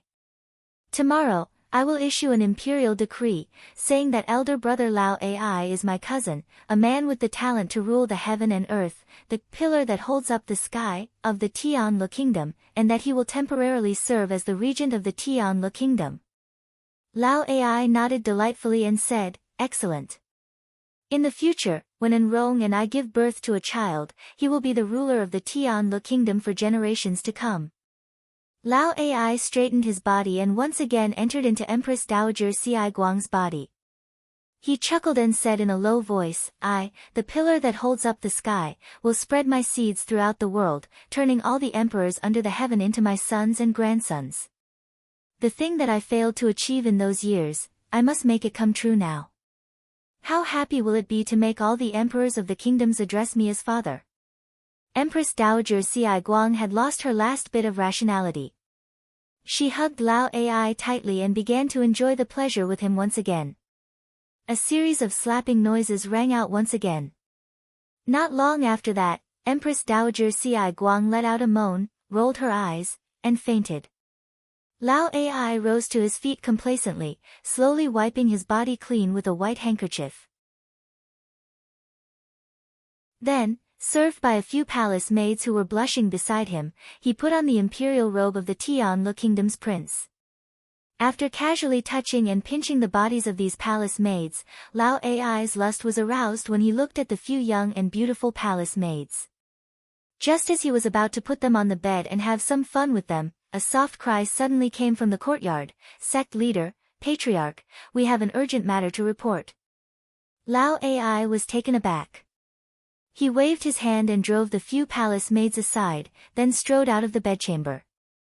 Madman Shui, who was making Princess Yulu roll her eyes at the entrance of the bedchamber, rose to his feet hastily and stood naked in front of the bedchamber, staring coldly at a few beardless, pale men clad in eunuch outfits. These few men had just arrived at the bedchamber under the lead of a few disciples of Great Sun sect. Madman Shui did not notice them at first, but he did not expect that they would suddenly call out to Lao Ai. Therefore, Madman Shui had no choice but to stop what he was doing and stand up to receive Lao Ai's order. After walking out of the bedchamber, Lao Ai gave Princess Yulu a look, who lay paralyzed on the soft bed and could not move at all. He nodded at Madman Shui and praised, "Disciple, you have a good eyesight. This girl is full of innate energy, and having sex with her will save you 30 years of laborious cultivation." Disciple has been diligent these few days. In just a few days, you have stepped into the realm of Jin Dan. Not bad at all. Madman Shui bowed respectfully and said gratefully, "This is all thanks to Master's excellent teaching, and also because of your marvelous technique. It is not laborious at all. Over the past few days, I have doted on 37 princesses of Tianle Kingdom. It is a wonderful thing. How is it laborious?" Lao Ai laughed complacently, nodded his head, and said, "I like what you said. Among all the divine techniques under the heaven, there is no one who can progress faster than us, master and disciple. As long as we have a girl with a good aptitude as our cultivation vessel, our cultivation base will advance at a tremendous pace, and no one can ever compare with us." Patting Madman Shui's shoulder, Lao Ai cast a cold glance at the few eunuchs standing respectfully in the courtyard before the bedchamber and snorted coldly, "What is it? Aren't you keeping an eye on the activity in G City? Why did you leave your post and come here?" Upon hearing his words, the few eunuchs in Great Yen Imperial Palace, the secret disciples of Great Sun sect, dropped to their knees respectfully, gave Lao Ai a few kowtows and said, "Sect Master, Patriarch, we have some shocking news to report to you. This news is too important, and we dared not to neglect it. That's why we came here to report it to you, Patriarch." Lao Ai nodded his head and said in a deep voice, "What is the shocking news? Stand up and tell me." The few eunuchs gave him a few more kowtows, then rose to their feet. Carefully, the eunuch who led the group took out a jade slip, stepped forward and handed it over to Lao Ai. The jade slip was simple and unadorned, carved into the shape of a strange-looking bird. The blade technique was simple and crude, but it contained an extraordinary aura. Lao Ai sent his divine will into the jade slip, and was immediately attracted by the information contained in it. Suddenly, his face flushed red, and he cried out in wild joy, "Excellent! You have all contributed a great merit this time. Everyone will be rewarded handsomely. Quick, follow me to that place and have a look." The information contained in the jade slip was very simple. It was a map of a secret immortal abode on Myriad Immortals' planet, as well as a detailed record of how to get in and out of the restrictive spells. According to the few eunuchs, this jade slip was seized by a secret agent of Great Yen's scouting office from Great Zhao's Xiaowu Palace at a great cost, and was immediately sent back to Great Yen through a secret channel. However, halfway through the journey, it was intercepted by Great Sun sect's disciples in the Imperial Palace, and all the related people were killed. In the end, the jade slip was personally sent to Lao Ai by these eunuchs. It was a complete map of an ancient secret immortal abode, and a record of how to break through the restrictive spells, which no one had ever discovered before. Needless to say, there must be a lot of good stuff in it. Burning with impatience, Lao Ai was too lazy to pay any attention to the affairs of Tianle Kingdom. He left a few disciples to take charge of the overall situation, then hurriedly brought Madman Shui and a few eunuchs back to Myriad Immortals' planet through a grand universal teleportation formation. Following the map in the jade slip, Lao Ai brought nearly 100 disciples and stealthily came to the southernmost marshland of Great Yen Dynasty. Without hesitation, he followed the map and went deep into the marshland, going 36,000 miles deep into the marshland, and came to a mountain range that stretched for several tens of thousands of miles in the depths of the marshland. The mountain range here was steep, filled with barren hills and unruly rivers, venomous snakes and bugs, and even some strange creatures that could not be explained with words. The southern marshland of Great Yen Dynasty was the most feared place in the four cardinal directions of Great Yen Dynasty. The Eastern Ocean was vast and boundless, inhabited by countless powerful aquatic clans, the northern snowfield was extremely cold, and the natural environment was extremely harsh. The western Meng Mountains were filled with countless demon clans and barbarians. The southern marshland was a land of mystery, boundless mystery, extremely mysterious and frightening. No one in the entire Great Yen Dynasty knew exactly how large the marshland was, and what exactly was hidden in it. Following the map, Lao Ai brought nearly 100 disciples and searched in this mountain range for a few days. Finally, they found a lofty mountain surrounded by 9 small mountain ranges that meandered like dragons, with steep slopes that looked like screens. The lofty mountain was bare and barren, and not even a single strand of natural energy could be found within the circumference of 100 miles. There was only a faint, piercingly cold aura that made one's heart shiver. Staring at the mysterious and bizarre lofty mountain, Lao Ai gave his surroundings a cautious glance. He could not make up his mind whether he should enter the mountain and explore it. But someone had made the decision for him. 2 eunuchs standing behind him took out a golden talisman and waved it in the air. Immediately, a clump of golden cloud enveloped Lao Ai and the several dozens of disciples around him, including Madman Shui. Then, with a flash, they were brought to the foot of the lofty mountain. Suddenly, the barren lofty mountain that looked like a steamed bun lit up, and a large number of runes began to emerge from it. An enormous pressure came pressing down on Lao Ai, causing his knees to go weak, and he was pinned to the ground, unable to move even a little bit. All the disciples around him were howling and howling miserably, as their bodies were crushed into pieces by the sudden pressure.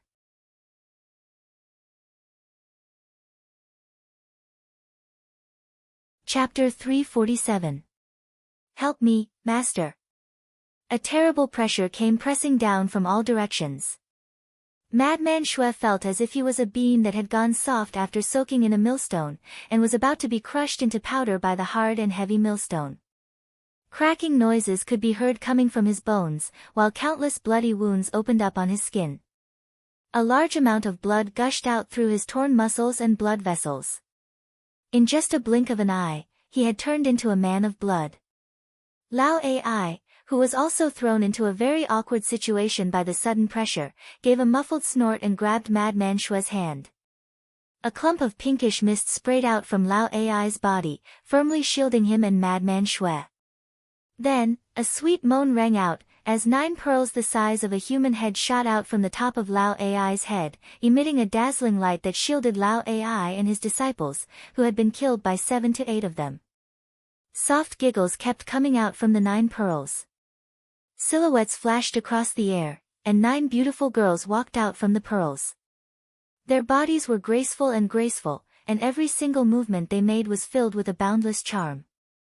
These 9 girls looked very young, with pure and innocent faces.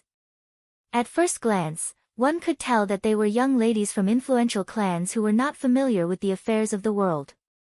However, they were very tall, and their bodies were very sexy. Their naked bodies were even more attractive than all the popular girls in the brothels under the heaven. The 9 girls took a few steps around Lao Ai. Suddenly, one of them chuckled, clenched her fists, and threw a powerful punch forward. A beam of pinkish light shot out, shaking the void and producing a loud boom.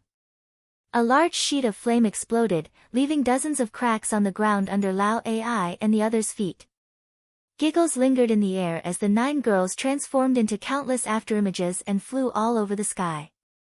Wherever they went, countless snow-white punches smashed into the surrounding void, shaking the heaven and earth. The surrounding mountain ridges were undulating, with some rocks crumbling and hilltops falling off. There were also many large cracks on the ground, with pale yellow earthen mist and millstone-sized rocks flying up into the sky. Lao Ai had protected himself and his disciples with the 9 pearls, and used the 9 girls to attack the restrictive spells in the surroundings. Then, he pulled Madman Shui to his feet and stared coldly at the few eunuchs who were hovering in midair several tens of miles away. Good, Lao Ai has been a villain all his life, but I never thought that I would be tricked by someone today. When did you betray Great Sun Sect? The few eunuchs bowed respectfully at Lao Ai. The eunuch who led the group shouted at Lao Ai in a deep voice, "We have never belonged to Great Sun Sect. It's just that Patriarch, in order to expand your power in the Imperial Palace, you unintentionally took us in as your disciples. Over the years, we, the crippled men, have been able to be reborn, and that is all thanks to you, Patriarch. You bunch of ungrateful bastards." Lao Ai stared at the few eunuchs with a gloomy face, nodded slowly and said, "If I don't die today, I'll definitely wipe out your 9 clans." Amidst a loud boom, the 9 girls who were fleeing in all directions suddenly joined forces and struck a certain spot in the void in front of them. 9 fair and slender fists hit a certain spot in the void almost at the same time. Suddenly, a large number of runes exploded from the top of the mountain that was emitting a blinding light. Huge rocks were torn to pieces, and the tremendous pressure that came pressing down from the surroundings was reduced by at least 30%. Lao Ai let out a loud laugh, then casually pointed a finger at them. 9 drops of blood flew out from his fingertips, and the 9 girls laughed joyfully at the same time.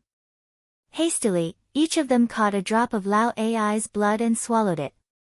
Suddenly, their bodies changed. From the enchanting and beautiful girls just a moment ago, their skin and flesh turned transparent like glass, revealing their pinkish bones with a faint golden hue. Lao Ai smiled faintly and said in a cold voice, "Trying to trap me with a mere restrictive spell of magnetic force. All of you are delusional. Pink skeletons are nothing but things that will fade away in the mortal world. The heavenly Tao is desolate, and only one's heart is as firm as a vajra." As Lao Ai's voice rang out, the 9 girls sat down cross-legged, with 3 flawless, white lotus thrones emerging out of nowhere under them. They performed lotus incantation gestures with their hands and recited the Vajra exorcism mantra. Quickly, their skin and flesh melted into a transparent liquid and fused into their bones. Before long, 9 pinkish skeletons with a faint golden hue sat cross-legged on the 9 lotus thrones. Not only did they not look ferocious or frightening, but there was a sense of sacredness in their evilness, and a hint of cuteness in their dignified manner. The pink skeletons looked like lotus roots that had just come out of the water, fresh and tender, as if water could be squeezed out of them with just a pinch. Lao Ai gave a long and sonorous cry and cried out, "Will of delight, the great joy of the heavens." 9 white lotus thrones gracefully rolled up, firmly wrapping the 9 skeletons in the white lotus petals. A chanting echoed out as the 9 lotus thrones soared up into the sky, dancing rapidly in the air, then suddenly transformed into a sheet of hazy white light that drifted down from the sky. 9 pearls flew up into the sky, emanating a solemn and sacred aura, and fused into the sheet of white light in the sky. About 3 to 5 breaths later, the white light faded away, revealing a wheel, about 63 feet in diameter, pink in color, with 9 layers on the inside and outside, in which countless heavenly demons were dancing gracefully, heavenly maidens were sprinkling petals, and an endless number of fairies were dancing gracefully in the air. It hovered gracefully behind Lao Ai's back. A pinkish lotus throne flew out from the middle of the wheel and slowly fell under Lao Ai's feet, carrying him up into the sky and merging with the huge wheel.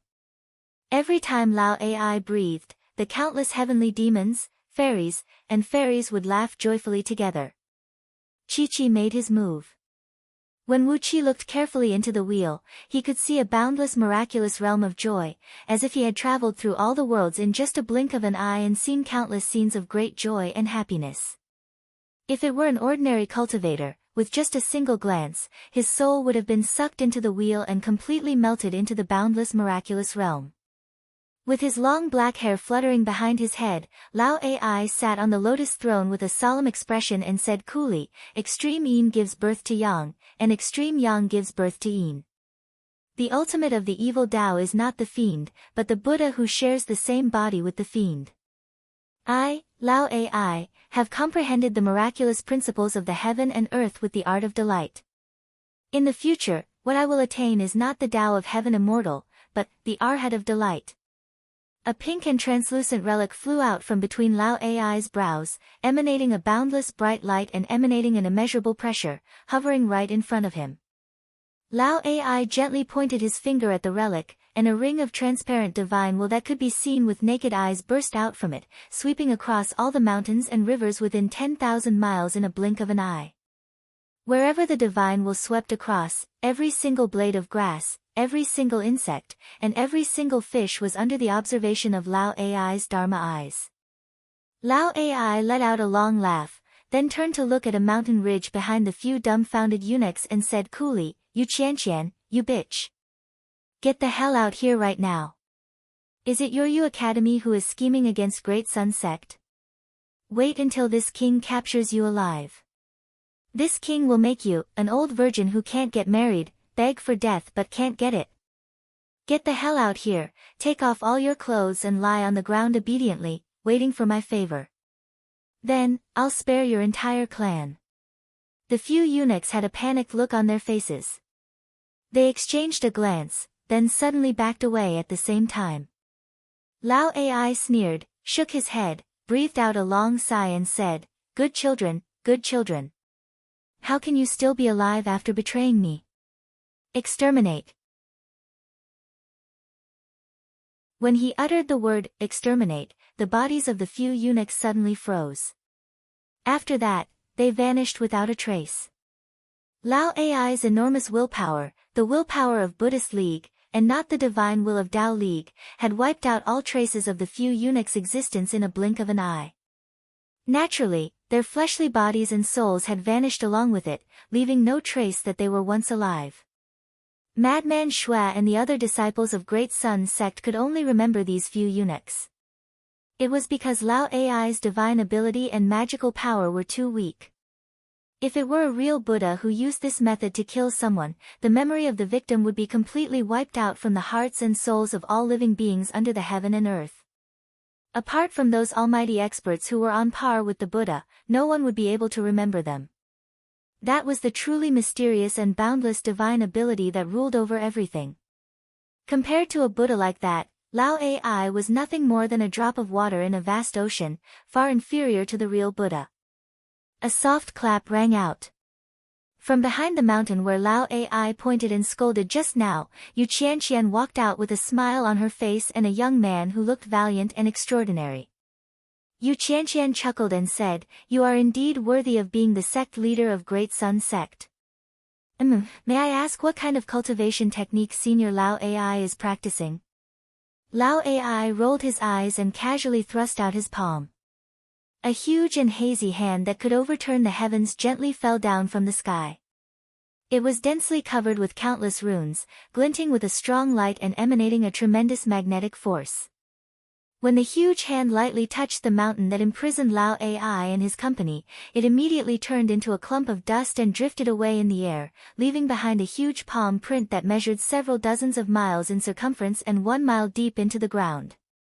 Lao Ai snorted coldly and said coolly, "Cut the crap. Yu Qianqian, strip off all your clothes and lie on the ground yourself. I'll only play with you, not kill you.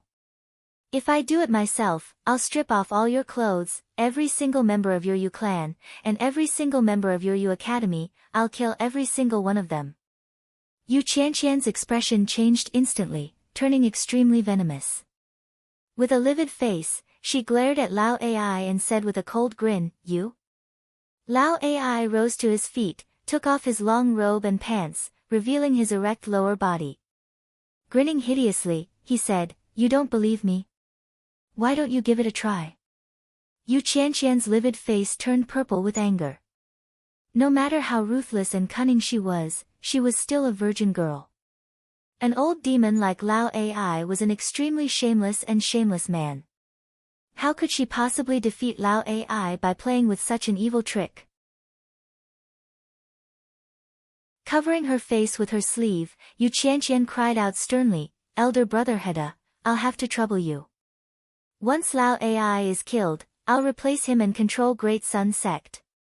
With that, the entire Great Yen dynasty will be in my pocket." The valiant young man chuckled and said, "Well, it's been a long time since I've exercised my hands and feet. Let's see what kind of tricks these people have up their sleeves." Yu Heda breathed out a sigh, smiled and said, "Although these people are born from the same origin as us, they are indeed different from our clan members. Their cunning tricks are top-notch. Qianqian, those seniors of yours have returned to their clan, and now, they are the pillars of the clan. Qianqian, your current methods of killing are also decisive. I'm sure you'll have a bright future ahead of me. I hope you can take good care of me in the future." Yu Qianqian smiled faintly, nodded at Yu Heda and said, "Elder brother, you're being too courteous. We still don't know what will happen in the future. But, since you've shown your face in front of Lao Ai today, I can't let them leave this place alive." Yu Heda smiled faintly and said, "Don't worry, Qianqian. If I can't kill him, how can I easily show my face in public?" Yu Heda smiled confidently and proudly. Suddenly, a dark cloud soared up into the sky from the top of his head. A thunderbolt flashed through the dark cloud, and a strange beast's soul, standing 100 feet tall, with a black skin and one leg, and a pair of purple-blue horns on its head, constantly unleashing thunderbolts that stretched for tens of thousands of feet. Lao Ai's face fell instantly. He cried out with a stern voice, "The soul of the ancient thunder beast, Kue Ox?" Yu Heda grinned coldly and did not answer. Abruptly, he merged his body with the soul of Kue Ox, transforming into a clump of thunderbolt and thrusting towards Lao Ai. Lao Ai snorted coldly. He recited a scripture in silence, then flipped both palms. A pinkish divine ray shot out soundlessly from his palms.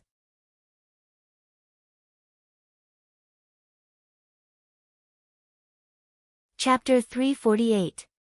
Above the East Ocean of Great Yen, Princess Zhanglu was carrying Jiang Xian and Jiang Rui, who were limp and had their faces flushed. She was staring coldly at the winged beast soul of the white tiger, who was rushing down towards her. She took a deep breath, and with every breath she took, an enormous amount of water element energy would fuse into her body, turning into pure and powerful energies that circulated through her entire body. Wisps of five-colored light kept rushing out from Princess Zhongli's body, being absorbed into the Five Thunders' soul-shattering zither, which had its glow dimmed down suddenly. For cultivators and heaven immortals below the cultivation base of 33rd tier heaven immortal, once they used the zither, all their energy would be sucked dry by it. However, Princess Zhongli had a unique physique, which allowed her to replenish her energies at any time she wanted.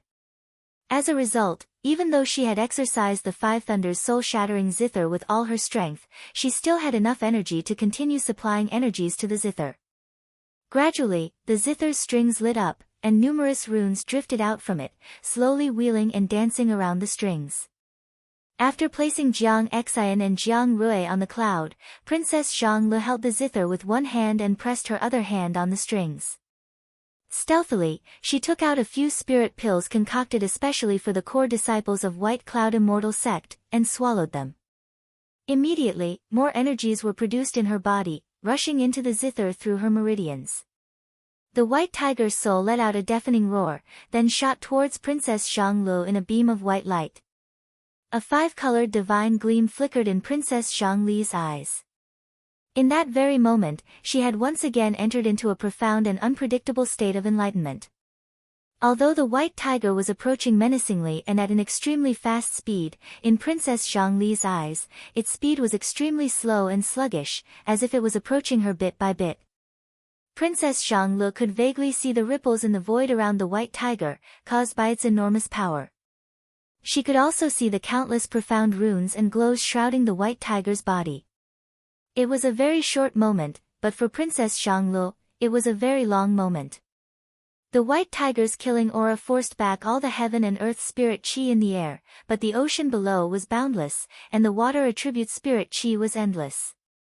The huge amount of water attribute spirit chi kept pouring into Princess Zhongli's body from afar, turning into rolling Jin Yuan and merging into the Five Thunders soul-shattering zither.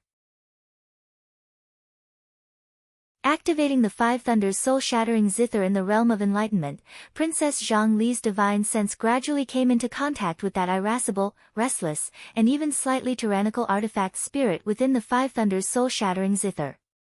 Just like how Jing Ku assassinated the Emperor of Qin years ago, the item spirit of this zither was filled with a brutal aura, as if it would rather perish together with the enemy.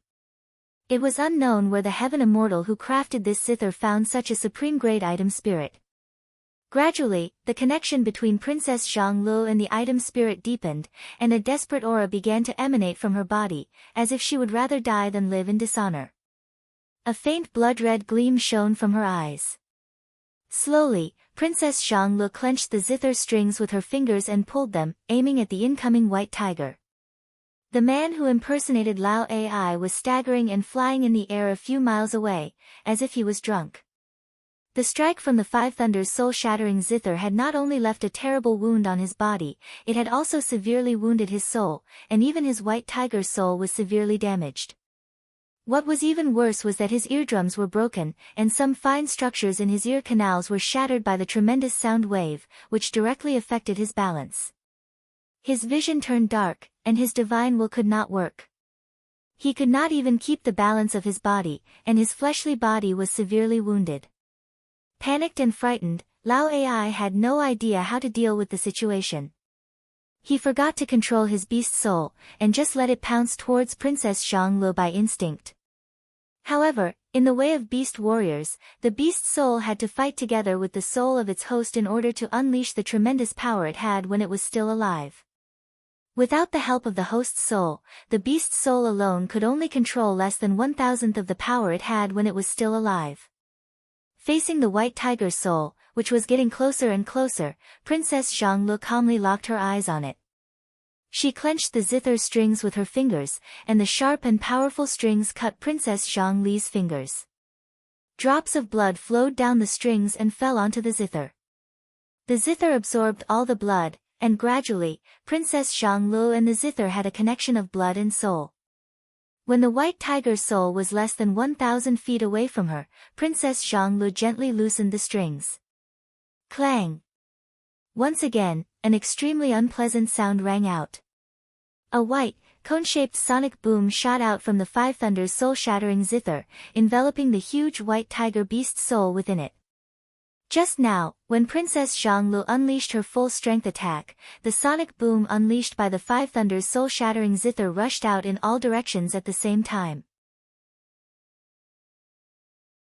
As a result, the powerful offensive force was greatly dispersed, and did not cause any fatal blow to Lao Ai. But this time, Princess Zhonglu had learned how to concentrate the sound wave attack from Five Thunders soul-shattering zither. She compressed the white sound wave into a several hundred feet thick pillar of sound wave that shot straight ahead, hitting the white tiger beast soul precisely. As the power was compressed, the amount of energy Princess Zhonglu injected in this short period of time was less than 1% of the previous attack. However, as the sound waves were concentrated in a straight line, the power was a few times stronger than the attack Lao Ai suffered just now. A beast roar rose into the sky. The zither had the magical effect of attacking souls. Struck by the white sonic boom, the white tiger soul's body blurred and nearly disintegrated in the air. A large number of spell symbols and streams of light flickered inside the white tiger's body. Suddenly, the dim glow on all the spell symbols dimmed, and a few of them were nearly extinguished on the spot. The white tiger's body trembled violently, and a big half of the pair of fleshy wings on its back exploded. The white tiger's soul let out a sad roar, barely stabilized its body, and continued dashing towards Princess Zhonglu. Right at this moment, Lao Ai was hit by the sonic boom as well. His legs, arms, and a large piece of skin and flesh on his chest were shattered by the rapid sonic boom. He let out a miserable howl and shouted, "White tiger, come back. Protect your master." The white tiger threw its head back and let out a long roar. Its huge claws were less than 3 inches away from Princess Zhongli's delicate neck. It threw its head back and let out a long roar, then abruptly transformed into a beam of white light and shot back, fusing with Lao Ai's body. Lao Ai threw his head back and let out a tiger roar. Suddenly, his body expanded by a few times, reaching the height of 50 feet. His muscles swelled up, and a faint white gleam could be seen flickering under his skin, emanating a cold and sharp aura. There was also a pressure that no one dared to look directly at him. His arms and legs, which were shattered by the zither melody, were reborn along with a white beam that flashed abruptly. Lao Ai waved his arms, threw his head back and let out a long and wild roar. As a result, a stream of blood sprayed out from his mouth, and his body trembled, nearly falling into the ocean. The 2 attacks from the zither melody had seriously wounded him. Even though he had regrown his limbs with the power of the beast's soul, he had consumed too much of his prime energy. "Little girl, you're going to die. I, Yu Hetian, swear that I'll torture." Before Yu Hetian could finish his curse while gnashing his teeth, a large iron hammer, the size of a small house, came whistling from behind him, smashing forcefully on the back of his head. It was unknown what material was used to forge this hammer, as it was extremely hard. Apart from its hardness, it was extremely heavy as well. Judging from its size, one could tell that it was definitely not light. The heavy blow caught Yu Hetian off guard and caused the back of his head to cave in. His eyeballs nearly popped out from his eye sockets. His tongue stretched out 3 inches long, spraying a large amount of saliva and blood several hundred feet away. After being struck twice by the 5 Thunder's soul-shattering zither, which was a 33rd grade immortal item, his injuries were extremely serious. Dizzy and deafened, he did not notice that there was an enemy coming from his back, and it was a very powerful enemy.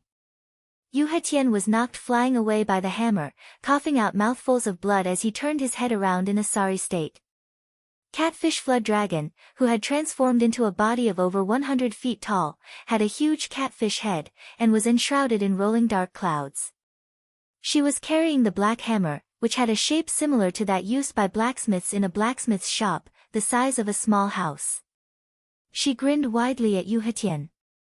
Saliva was trickling down from the corner of her mouth, and she said with a muffled voice, "Zi Xian is my good sister. How dare you hit her? Is my hammer delicious? I think your flesh must be very delicious. TSK, TSK, it's smooth and tender." After being nourished by the white tiger soul's energy, Yu Hetian's skin was indeed smooth and tender, like the finest mutton fat jade. Catfish Flood Dragon, who was very experienced in eating human flesh, could tell with just one glance that he was a good man who tasted pretty good, and was the best among all human flesh. Therefore, her saliva was dripping down from her mouth. Yu Hetian had a severe concussion, and had no idea what time it was today, and no idea who he was. He shook his head, pointed his finger at Catfish Flood Dragon, and cursed furiously, "Evildoer. You! How dare you hurt me? You're dead." Before Yu Hetian could finish his words, a tens of miles thick water column suddenly shot up from the bottom of the ocean and smashed viciously onto his body.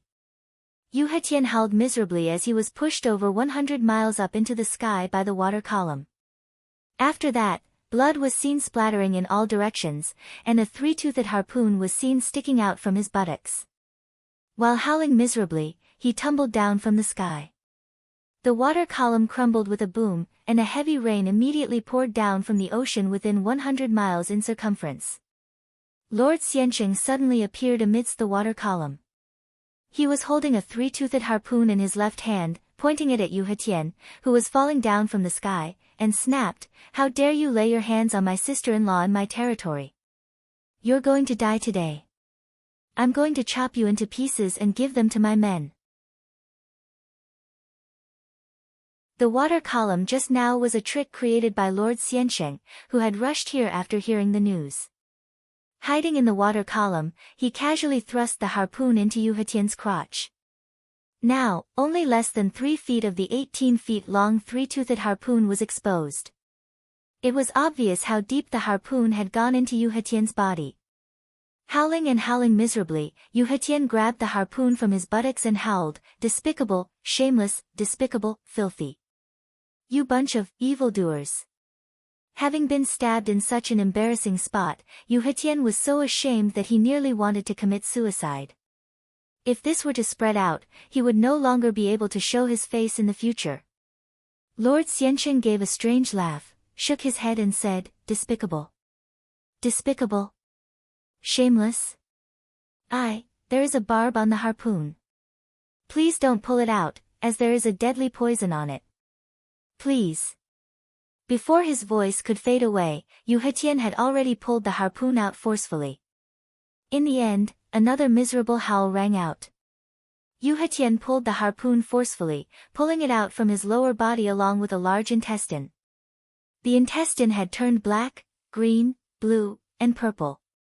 Sure enough, there were barbs on it, and it was laced with deadly poison. Furthermore, it was not just one type of poison. The pain made Yu Hetien feel like he was about to die. He could no longer fuse with his white tiger beast soul. Both of their souls separated abruptly, and the white tiger beast soul reappeared behind his back. All of a sudden, a silver lotus came shooting over, from within which came the divine flame of order, 30 feet tall and as thick as a water tank, wrapping around the white tiger beast soul and burning it. Princess Zhang Lu pinched her fingers and controlled the silver lotus to trap the white tiger beast soul.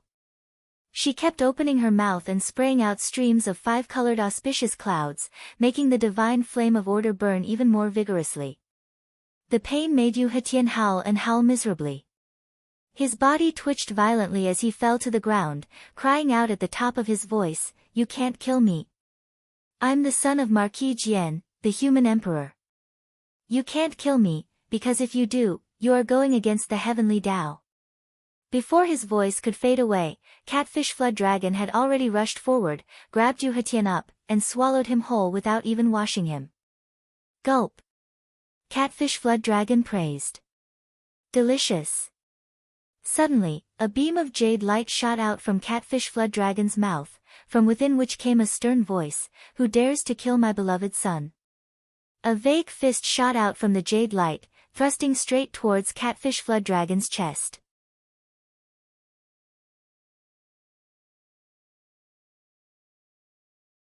Chapter 349. Heavenly Tao. Princess Zhang Lu snorted disdainfully at Yu Hetien's words. The purple clear divine flame on the silver lotus converged inwards. The white tiger beast soul let out a shrill howl, turned into countless pure white fluorescent lights, and shattered into pieces. Following the secret method taught by Wu Qi, Princess Zhang Lu hurriedly waved her hand at those white fluorescent lights.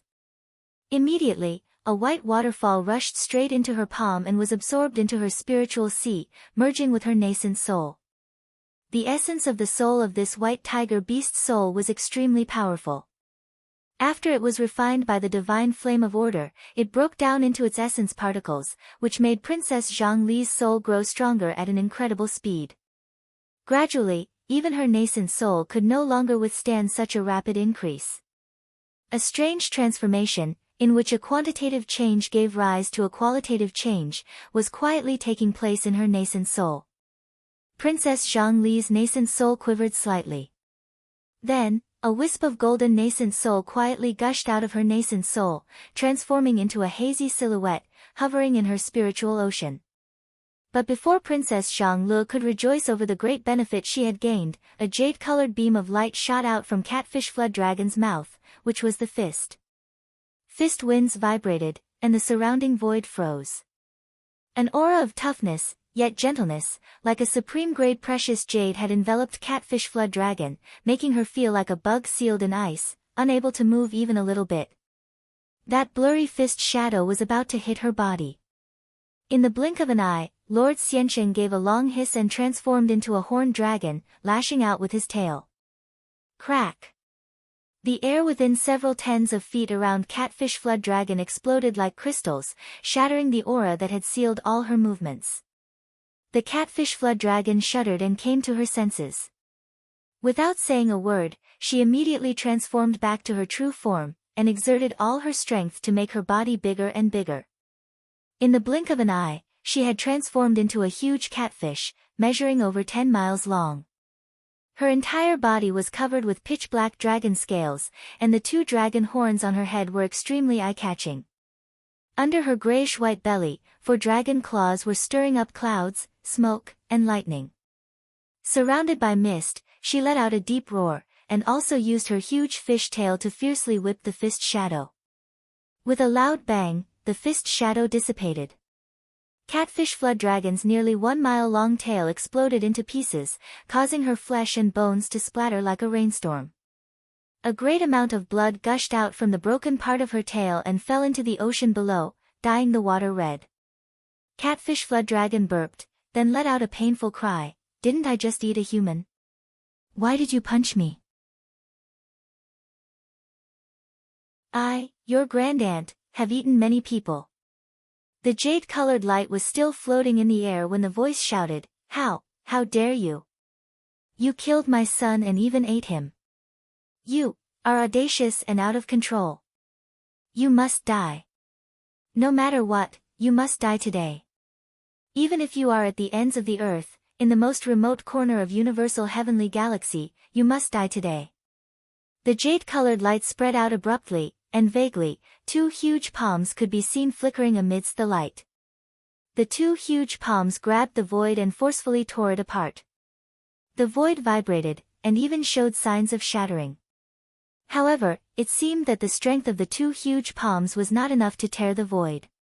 Even though Princess Zhang and the others could hear the man gnashing his teeth and panting with great effort, the void only vibrated, and showed no sign of shattering. Princess Zhang retracted the silver lotus. While exercising her cultivation technique to absorb the enormous soul power of the white tiger soul, she pointed her finger and said, "This man is using the technique of soul attachment. He has hidden a fist force and a thread of spirit will in Yu Hetian's soul. Once Yu Hetian is killed, the fist force will explode, and he will be able to sense the birth of his son. He does not have a very strong overall strength, so it seems it will be a little difficult for him to tear the void and come here directly." When a person with the cultivation base of heaven immortal or above used the technique of soul attachment and left a thread of spirit will on someone, when the man was killed, the thread of spirit will would be equivalent to a coordinate, allowing the person to use some divine abilities or techniques. If the person had the cultivation base of 33rd tier heaven immortal or above, by relying on the coordinate, he would be able to tear the void directly, or come here personally, or attack the enemy near the coordinate. However, to tear the void and come here personally or attack the enemy, not only did it require the cultivation base of 33rd tier heaven immortal or above, but the distance between the coordinate and the target was also a problem. The further the distance, the more energy it would take to tear the void open. However, it seemed that the man in the jade-colored light did not have enough energy to tear the void and come here directly. From White Cloud Immortal Sect's Scripture Pavilion, Princess Zhang had learned many methods about the realm of heaven immortals. She knew about the technique of soul attachment, and she also knew about the technique of tearing the void open and coming here directly. Therefore, looking at the pair of trembling hands in the jade-colored light that were tearing the void, Princess Zhang could not help but giggle and said, "He is just wasting his effort. Judging from the look of it, his cultivation base is not that strong. Otherwise, that punch just now would have killed Catfish Flood Dragon." Shaking her head and wagging her tail, Catfish Flood Dragon transformed back into her human form. She clenched her jaws and growled, "I don't care who he is. Since he is here, I've eaten him. I've eaten him. My tail. How much time and effort will it take me to grow it back?" Even though she was a demon dragon, Catfish Flood Dragon was, after all, a girl, and she was particular about her body shape. It was too ugly for her to suddenly transform into a bald dragon. Catfish Flood Dragon's eyes turned bloodshot, and she clenched her teeth so tightly that a loud cracking noise could be heard. The man in the jade-colored light roared furiously as well. "Hetian, that useless thing. Where did he go? Why did he spend so much effort? Did he really run to the ends of the earth? You bunch of vile creatures, what is the name of your planet?" Catfish Flood Dragon was taken aback. She shook her head and shut her mouth. Lord Xiansheng twitched his lips and grinned coldly as he turned to look at Princess Xianglu. Princess Xianglu clasped her hands behind her back, rolled her eyes, and said with a sigh, "You don't know where your son died? That's great. Why should I tell you which planet we are on? So that you can come here to settle the score with us? Do you think we are stupid or stupid? It doesn't matter if you are stupid, but don't ever think that we are as stupid as you, okay?" The divine ray of 5 colors rippled abruptly. Princess Xianglu pointed her finger out, and the ray of 5 colors behind her abruptly transformed into 5 sword energies that towered into the sky, thrusting viciously toward the jade-colored light along with a jarring noise of air ripping. As long as the jade-colored light was destroyed, the man behind it would lose the spatial coordinate. No matter how strong the man was, he would not be able to find Myriad Immortal's planet directly. As for how to deal with the aftermath, Princess Zhongli's brows knitted into a tight frown. It was indeed a difficult thing to deal with. Who was the man behind Yu Hetian? Marquis Jian, who served the human emperor. What was his background? Someone must have known that Yu Hetian was here, and his father, Marquis Jian, would soon receive the news. Once he came here personally, how was he going to deal with the aftermath? Yu Hetian. Princess Xianglu said in a low voice, "Great Yan Dynasty, Yu Hetian? Yu Qianqian, you bitch." A ferocious gleam flickered in Princess Zhongli's eyes as she cried out fiercely, "I'll definitely slaughter your entire clan." While shouting, the 5-colored sword beams slashed viciously at the jade-colored light, ripping it into pieces. Countless jade-colored cold beams drifted in the air, and among them, a thumb-sized jade-colored light flickered and flickered. Like a living creature, it tried to flee. Princess Xianglu snorted coldly. She performed a strange incantation gesture, and suddenly, a thick layer of dark mist covered her forehead and lips. Then, she recited a few strange incantations under her breath that sounded like the roars of ghosts. Abruptly, a few clumps of ghost flames emerged from around her. She stretched her hand out and grabbed at those ghost flames. Accompanied by shrill ghost howls, the dark green ghost flames converged on Princess Zhongli's fingers, which were glinting with a phosphorescent glow. With a gentle tap of her finger, the ghost flames transformed into a bizarre rune the size of a red date, twisting and twitching like the face of a ghost. It was shot out from Princess Zhongli's fingertip, hitting the jade-colored light with great force. That jade-colored light was the thread of spirit sense left behind by Yu Hetian's father, Marquis Jian, in his soul. The rune of ghost flames unleashed by Princess Xianglu was the witch ghost curse, passed down from her mother's bloodline.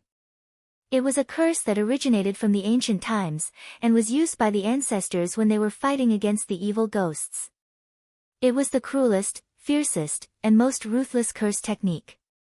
Princess Xianglu had encountered many fortuitous encounters, and her fleshly body and bloodline had been cleansed by Wu Qi with the innate energy. Vaguely, her body now possessed the innate will. Therefore, she was able to obtain more and more strange and mystic techniques from her bloodline. When the rune fused with the jade-colored light, a shrill and miserable howl came out from the jade-colored light. Marquis Jian cried out at the top of his voice, "Ignorant junior, how dare you use the ghost curse technique to trap me? How dare you? Ah! Somebody, bring the grand." Before Marquis Jian could finish his words, the jade-colored light suddenly exploded into pieces, and the voice of Marquis Jian could no longer be heard. Princess Xianglu clapped her hands, pulled out 3 communication jade slips from under her sleeve, and hastily told Marquis Jian everything that happened here. After that, she quickly crushed all 3 jade slips at the same time. Followed by a series of popping noise, 3 extremely faint streams of smoke flashed across the air and quickly disappeared without leaving a trace. Princess Xianglu said coldly, "Lord Xiansheng, please help me ask Old Dragon King to bring his demon army to Ji City. I want to wash Yu Academy with blood." Gently tilting her chin up, Princess Xianglu sneered and said, "Regardless of whether this Yu Hetian is related to Yu Qianqian or not, how could she be so shameless to marry Wu Qi? Because of this, I'm going to punish her with the crime of having her entire clan beheaded. This Yu Hetian must be Yu Qianqian's accomplice. All of you have to testify for me, as he personally confessed that he is Yu Qianqian's distant cousin. How dare he plot against me? This is a treason. Catfish Flood Dragon stared blankly at Princess Xianglu. She had no idea why she was so sure that Yu Hetian was related to Yu Qianqian. Lord Xianqing smiled faintly, nodded his head and said, I'll go ask my father for help now. Princess, please come to Ji City at once. Princess Xianglu narrowed her eyes and nodded her head lightly. She pulled up Jiang Xian and Jiang Rui, and without giving them any antidote or healing, she transformed into a 5-colored beam and rushed into Star-Picking City, returning to Ji City through a teleportation formation. Yu Qianqian, even if Wu Qi can have so many wives and concubines, he can never marry an old woman like you. I'll definitely wipe out your entire Yu Academy today.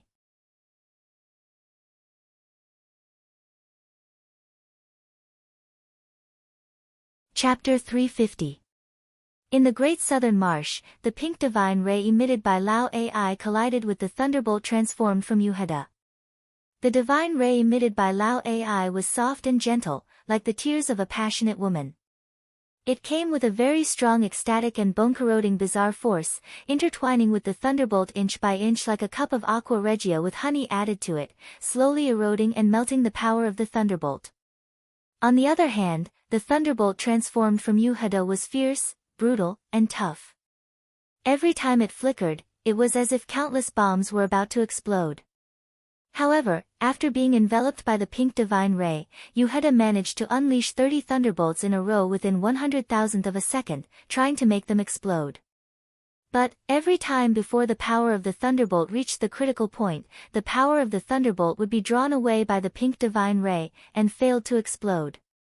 The thunderbolt and the pink ray collided and tangled with each other in midair, producing deep, muffled booms that kept ringing out. Lao Ai sat cross-legged on the pink lotus throne with a solemn expression, his hands forming various Buddhist incantation gestures at an incredible speed. While unleashing an endless stream of pink divine ray to fight against Yuheda, he smiled at Yu Qianqian, who had an unsightly expression on her face, and said, Young miss of Yu clan, where did you find such a wild man? Are you really that confident that you can subdue him? TSK, you really don't know the immensity of the heaven and earth. You have no idea that most things in this world do not go as one wishes. Not allowing Yu Qianqian to answer, Lao Ai flicked his wrist and unleashed 3 pink thunderbolts. He chuckled and said, This wild man does look mighty and tall, but too bad that he is useless. Do you think he can satisfy young Miss Yu? I heard that young Miss Yu once offered her body to Wu Qi, but he rejected her. Is there a need for you to do that? I'm not afraid of anyone. Even if he is a vicious old virgin like you, Lao Ai is still interested in spending a night with you. 3 thunderbolts smashed forcefully onto the thunderbolt transformed from Yuheda. The pinkish thunderbolts exploded softly, and the sound of each explosion sounded like the soft moaning of a beautiful woman. The melancholic moaning that could shake one's soul and corrode one's bones could really make one's heart go soft and his internal organs itch. All the meridians and bones in his body felt like a snow lion that had encountered a blazing sun. They could not help but soften and lose all their strength. Yuheda, who had transformed into a thunderbolt and was desperately charging forward, had his body turned stiff. Even though he was protected by the fierce and pure Yang thunderbolt, he was still affected by the moaning, causing his spirit to drop by a large margin. Yuheda bellowed furiously, What evil magic is this? How can you be so shameless? On the other side, when Yu Qianqian heard Lao Ai's flirting words, she could not help but berate him furiously, Lao Ai, you are really shameless. Lao Ai was smiling, as he did not take Yu Qianqian's words to heart. He chuckled and said, Shameless? In the future, he would make young Miss Yu despicable. The business of love between a man and a woman was the supreme heavenly Tao in the world. I think young Miss Yu has never tasted it before, right? This is not right. Young Miss Yu is at least 30 years old, isn't she? Yet, an old woman like her is still a virgin. This is Lao Ai's sin. With a crafty smile on his face, Lao Ai stared at Yu Qianqian, whose face had turned purple with anger. Shaking his head, he said, "Young Miss Yu is an old spinster who no man wants. Yet, she is still a virgin at the age of 30. This is Lao Ai's sin, and this is Lao Ai's mistake. I, Lao Ai, am a man who cherishes flowers the most. Therefore, I will fulfill young Miss Yu's wish. Today, I'll let you enjoy the supreme and wonderful state of bliss." Yu Heda was so infuriated by Lao Ai's extremely shameless words that he roared furiously, "Die, you shameless bastard." Yu Heda waved both hands, and a large dark cloud came rolling down from the sky. Numerous thunderbolts were seen rolling and rocking amidst the dark cloud, producing deep, muffled rumbles of thunder as they pressed down towards Lao Ai's head. While the dark cloud was still about 1 mile away from Lao Ai's head, silvery thunderbolts as thick as a water tank had already plunged down one after another, aiming straight towards Lao Ai's head. Laughing mockingly, Lao Ai casually pointed his finger up into the sky. Immediately, several dozens of naked girls flew up from the Wheel of Delight, waving their pipa and transforming back into the size of ordinary people. They sang and danced gracefully above Lao Ai's head. Pink, translucent petals kept falling from their bodies, and a dense mist towered up into the sky, blocking off all the thunderbolts that came smashing down from the sky.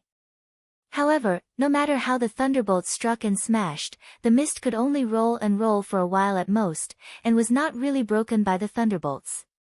The Wheel of Delight buzzed faintly, and the moans and moans of countless men and women could be heard coming out from it. Lao Ai's body was shivering as well. Tiny thunderbolts were bursting out from his pores. Although the thunderbolts above him had smashed onto the mist, some of the thunderbolts still managed to penetrate through the void and smash into Lao Ai's body. Surprised, Lao Ai nodded at Yu Heda and said, "You do have some abilities. A pretty boy who does not rely on his face to make a living can actually." Just as he said that, a few thumb-sized thunderbolts suddenly rushed out of Lao Ai's body, and blood sprayed out along with them. Wisps of blood could be seen coming out from the corner of Lao Ai's mouth as well. He forcefully swallowed the blood that had rushed up to his throat and into his stomach. Unknowingly, the thunderbolts had hurt Lao Ai's internal organs. However, Lao Ai had yet to figure out how the thunderbolts had entered his body. Exasperated, Lao Ai gave a furious roar. He rolled his eyes, and the Wheel of Delight behind him suddenly unleashed a vast pinkish divine ray, enveloping the area within 100 miles. Flowers and grasses sprouted out of nowhere on the flat ground, and countless pinkish lotus flowers bloomed gracefully from the bottom of a crystal-clear pool. Tall and straight Bodhi trees sprouted in all directions, and on every single Bodhi tree leaf, there was a beautiful girl who could fly up into the sky and dance gracefully. A strange fragrance was wafting and lingering in the air. Yu Qianqian, who was suddenly drawn into this strange space and inhaled a deep breath of the fragrance, shuddered. All of a sudden, her face turned red, and faint pinkish perspiration was seen dripping down from all over her body. Yu Qianqian was so frightened that she cried out hoarsely, "Heda, save me. This is..." Before Yu Qianqian could finish her words, she had completely lost her mind. Neatly, she tore off her clothes and moaned softly. With a charming smile on her face, she walked towards Lao Ai like a walking corpse. Lao Ai stared complacently at Yu Heda, who had transformed into a thunderbolt and kept darting back and forth in the void. He stretched out his left hand, beckoned at Yu Qianqian and said, "Come, come, come. I'll let you enjoy the boundless happiness today. This is the so-called pure land of ultimate bliss." With just a wave of his hand, Yu Qianqian's body suddenly turned blurry, and then she reappeared right next to Lao Ai. With one swift motion, Lao Ai grabbed Yu Qianqian and coiled her legs around his waist, then reached out his hand to untie his belt. Yu Heda was taken aback. "Lao Ai, if you dare to touch even a single hair of hers, I'll definitely beat you to death today," he roared with a stern voice. Lao Ai grabbed Yu Qianqian's left breast with his left hand, grinned hideously, and said, "Why would I stop from touching even a single hair of hers? I'm going to touch every part of her body today." A ripping sound rang out. Lao Ai had torn his belt, and even pulled off his pants. Yuheda was taken aback. He roared furiously and revealed himself amidst the purple-blue thunderbolt. The soul of the Kuei ox was hovering amidst the dark clouds above his head, throwing its head back and roaring furiously. Yuheda performed a grabbing motion with both hands behind his back, and a purple-blue halberd emerged amidst a blinding light. The soul of the Kuei ox hovering above his head transformed into a massive thunderbolt amidst the dark clouds and fused with the halberd amidst a deafening thunderbolt. Yuheda snorted coldly as he fixed his eyes on Lao Ai, who was sitting on the pinkish lotus throne. Gripping the halberd tightly with both hands, he thrust it towards Lao Ai.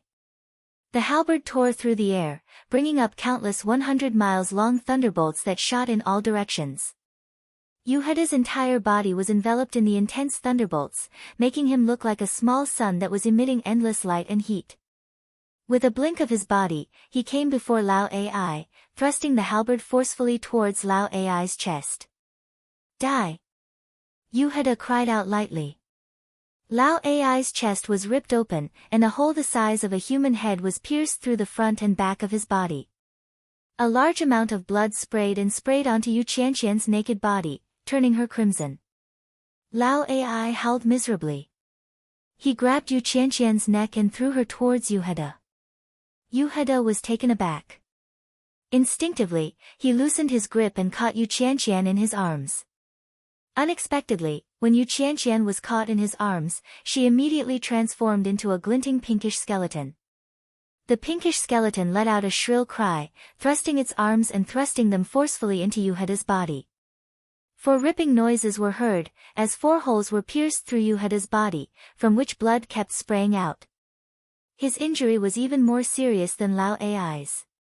Suddenly, the pinkish skeleton disintegrated, and all the bone joints squeezed into Yuheda's body through the 4 holes, attaching themselves to his bones. Yuheda howled miserably and hoarsely with a skeleton moving through his flesh and blood. However, no matter how he struggled and howled, he could not move his body at all. The Wheel of Delight slowly expanded, while Lao Ai's body and the pinkish lotus throne under him grew larger at an incredible speed. In just a blink of an eye, Lao Ai had transformed into a huge figure that stood 100,000 feet tall. He stretched both hands out and performed a lotus incantation gesture. The severely wounded Yuheda was right in his palm, howling and struggling like an ant on a playground that could be crushed to death with just a light palm. "Die now!"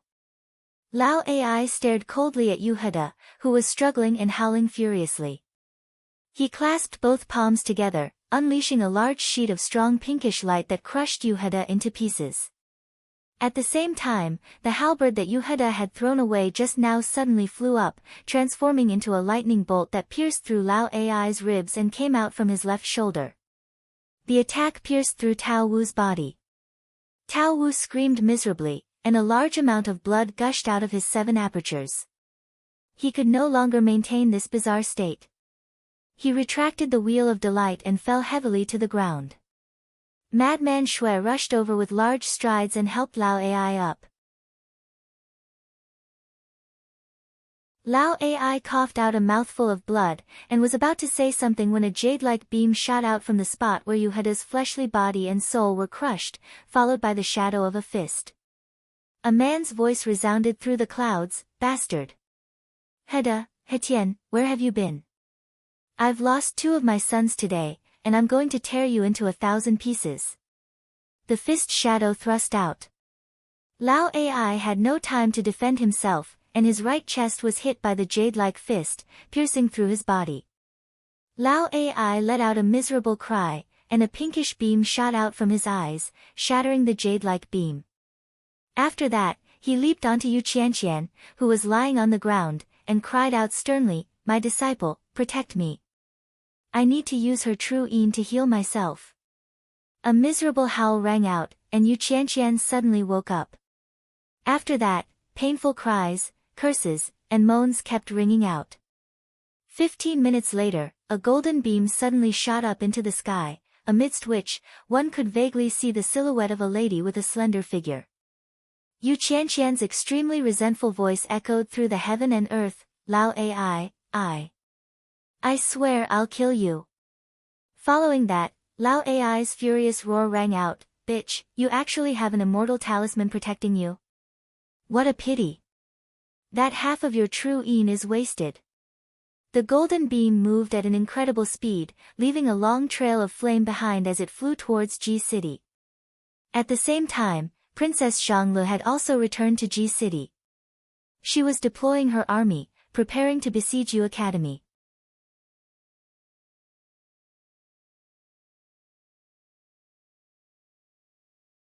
Chapter 351. While Myriad Immortals' planet was in an uproar, Wu Qi and his company were hiding in a cave at the bottom of the ocean, looking nervously at the broken ruins around them. Fearing that some heaven immortals might have discovered the cave, Wu Qi recalled all the longbow men back into the spirit breeding ring, then killed Yan Xiaoqi and her company. He waited for a very, very long time, but did not find anything else.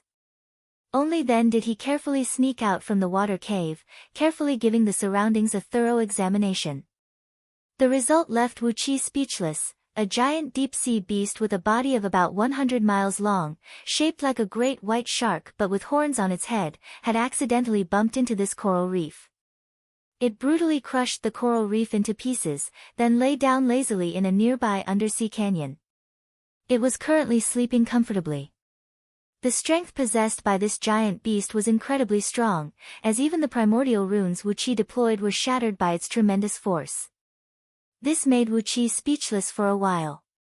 Fortunately, this giant beast was only born with a strong fleshly body and an enormous strength, but it did not possess any sentience, and could not absorb natural energies to cultivate. Otherwise, another incredible demon beast would be born on Shui Yuan planet. After a brief examination and finding that there was no other commotion in the surroundings, and there was no suffocating immortal pressure emanating from a heaven immortal anywhere near or far, Wu Qi and his company sneaked out of the ocean like mice in the night, changing their clothes and disguises stealthily. They crawled out from the pitch-black ocean and returned to the surface of Shui Yuan planet. Although they were surrounded by a vast expanse of white snow and barren grass, the sunlight, the air, the whistling gales, and the snowflakes still made Wu Qi and his company throw their heads back and laugh happily. However, after a few moments of laughter, Wu Qi hastily asked everyone to shut their mouths. Shui Yuan planet was not a very big planet, and they did not want to provoke those few heaven immortals here. With their current strength, they were confident that they could assassinate one or two heaven immortals through crafty plots. But if they were to fight head-on, any heaven immortal could easily kill all of them. Perhaps, only Wu Qi had a chance to escape alive. After sternly warning everyone to keep a low profile, Wu Qi and the others each stepped on a dim sword light and flew to the nearest city at the slowest speed. It seemed those heaven immortals had given up on hunting Wu Qi and his companions, and peace had returned to Shui Yuan planet. While flying, Wu Qi and his company saw some mortals from Shui Yuan planet working in the snowfield. Apart from the North and South poles, all the other places on Shui Yuan planet were still solid continents under the thick layer of ice and snow.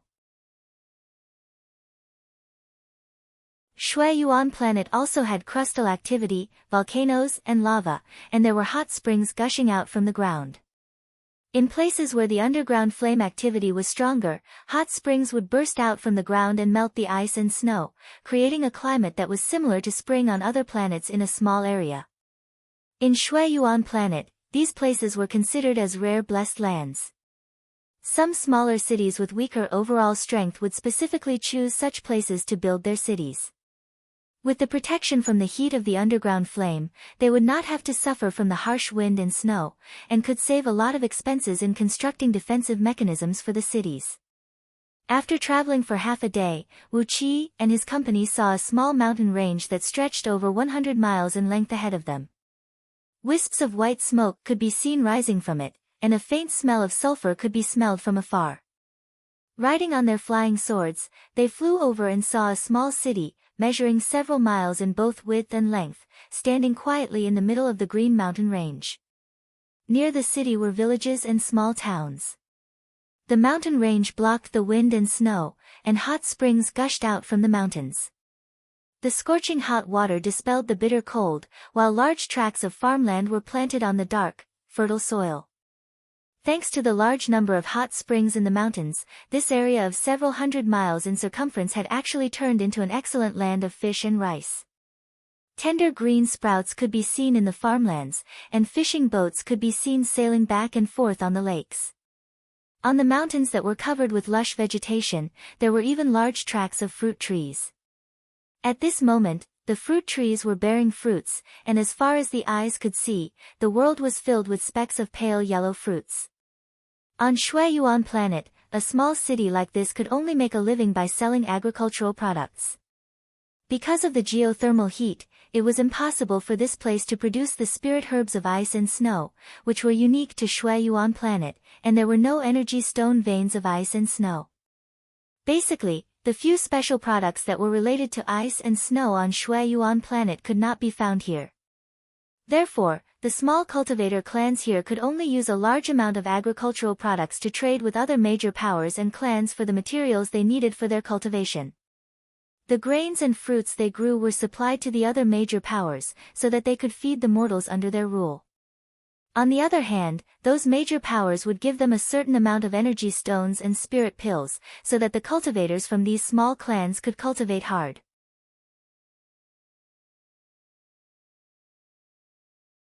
This symbiotic relationship had been going on for several tens of thousands of years on Shuiyuan planet, and if nothing major happened, it would continue for a very long time. Wu Qi and his company flew over one village and small town after another. When the mortals below saw the sword beams whistling over their heads, they knelt on the ground and dared not to raise their heads. Cultivators were supreme beings, and mortals were just mortals. The cultivators of Shuiyuan planet could deal with any mortals at will. They had absolute power over their lives, and no one would care if they did anything they wanted. Therefore, none of these mortals dared to raise their heads, fearing that they might offend Wu Qi and his company, and bring an innocent calamity upon themselves. All the villages, towns, and farmlands within several hundred miles of this small mountain range belonged to the Tian clan, which was a small cultivator clan located in the small city in front of them, Tianlu City. Tian clan was a small clan whose overall strength was the weakest on Shuiyuan planet. They had a few Jin Dan cultivators, and over a dozen Xiantian cultivators. As for those below them, there was nothing much to say. According to the rules of the world of cultivators, Wu Qi and his company walked slowly into Tianlu City after they stopped before the east gate. Their group consisted of 5 nascent divinity cultivators, Yan Qijuan, a nascent soul cultivator, Xiao Kuo, who was hiding his actual cultivation base, and Wu Qi, a monster who did not even know how to classify his overall strength. When they entered the city, Xiao Kuo pulled out a jade slip, drew a few incantation gestures on it, and threw it out. The jade slip transformed into a beam of white light, shot up into the sky, and vanished in an instant.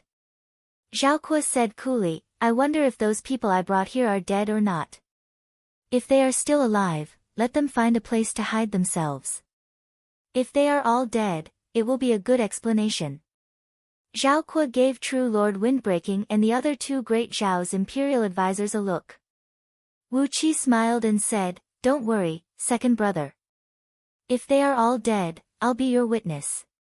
It was the heaven immortals of Shuiyuan planet who killed those foreign cultivators, and you were just caught in the crossfire. Fortunately, the 3 imperial advisors came to your rescue, and that's how you managed to escape."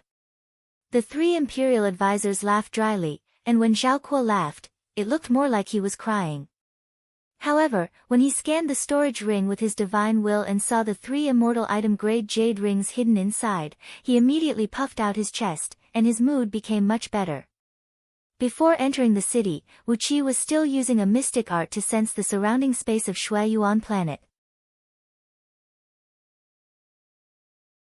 In the sky less than 20 miles above the ground, there was a dense layer of restrictive barrier that isolated the space, preventing the grand universal teleportation formation from functioning.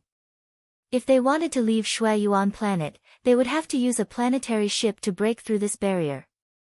But when he thought of those heaven immortals on Shui Yuan planet, Wu Qi shook his head dejectedly. Traveling across the starry sky with a planetary ship while being hunted by heaven immortals. Perhaps, Jiang Qingzi might have such a long life and good luck, but Wu Qi felt that it was better not to attempt such a dangerous task.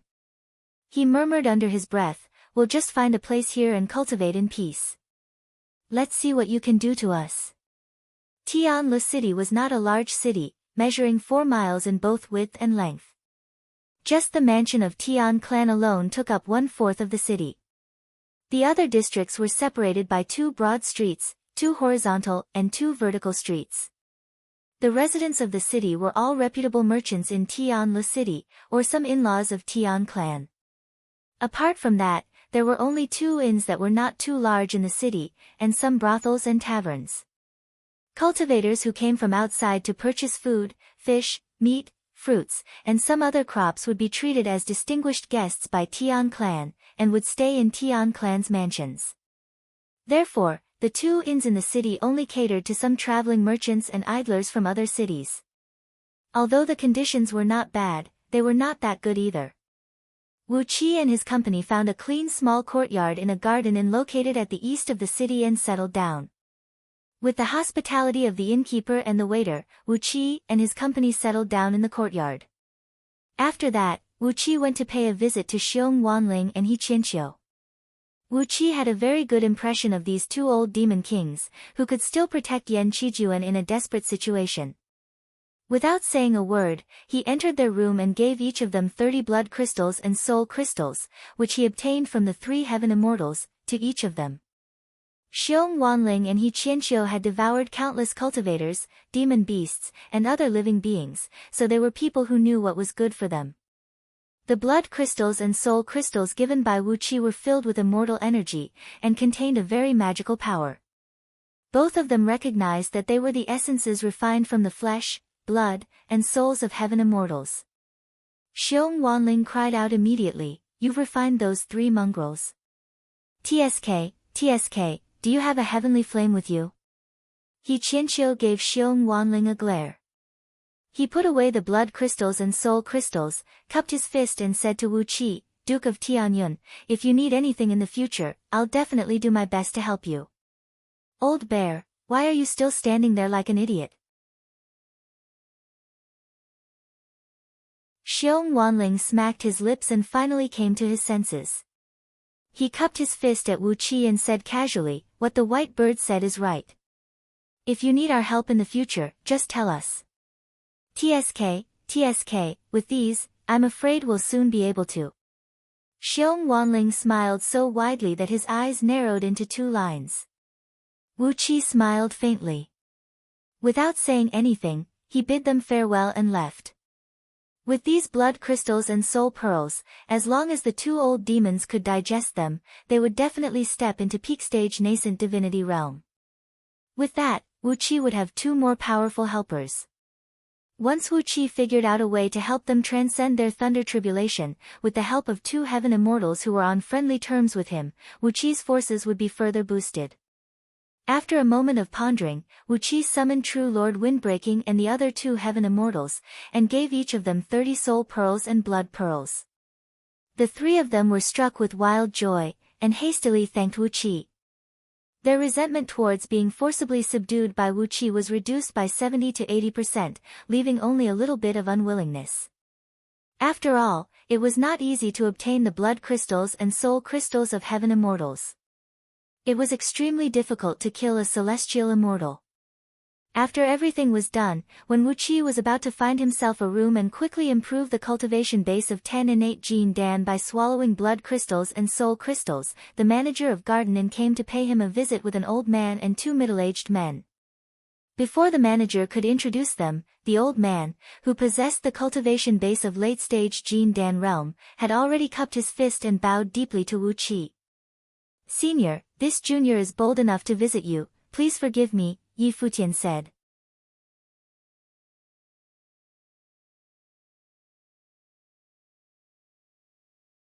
Chapter 352. Looking at the old man, who was wearing a respectful expression and had carefully retracted his aura, fearing that it might cause a misunderstanding, Wuqi nodded and said, "Fellow Taoist, you don't have to be so courteous. You are the owner of this city, and logically speaking, I should be the one paying you a visit." Then, he pointed at the guest hall located at the north side of the courtyard, smiled and said, "Since fellow Taoist is here, please come in and have some tea."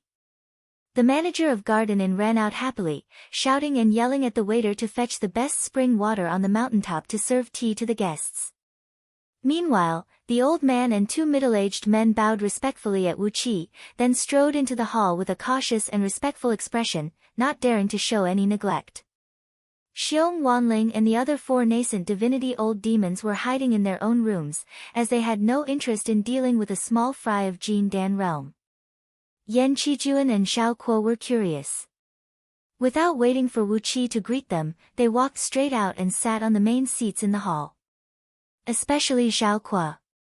With a cheeky smile on his face, he crossed his legs and looked at the three men sitting next to him in a leisurely manner, his eyes narrowed into two fine lines. As the main seat in the hall was taken by Yan Qijuan and Xiao Kuo, Wuqi had no choice but to sit on a large chair opposite the old man. After that, he nodded and said with a smile, "I am Taoist Bai, and these are my uncle masters, Taoist Yan and Taoist Jun. May I know your names, fellow Taoists?" Yan Qijuan and Xiao Kuo nodded and greeted Wuqi. The old man and the two middle-aged men quickly rose to their feet, cupping their fists and bowing to them.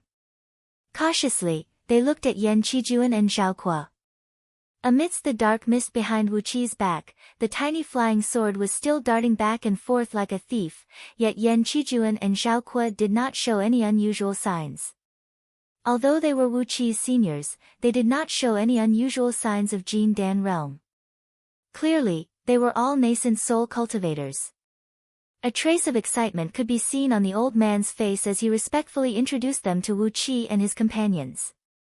The old man was the current clan leader of the Tian clan, Tian Zhu.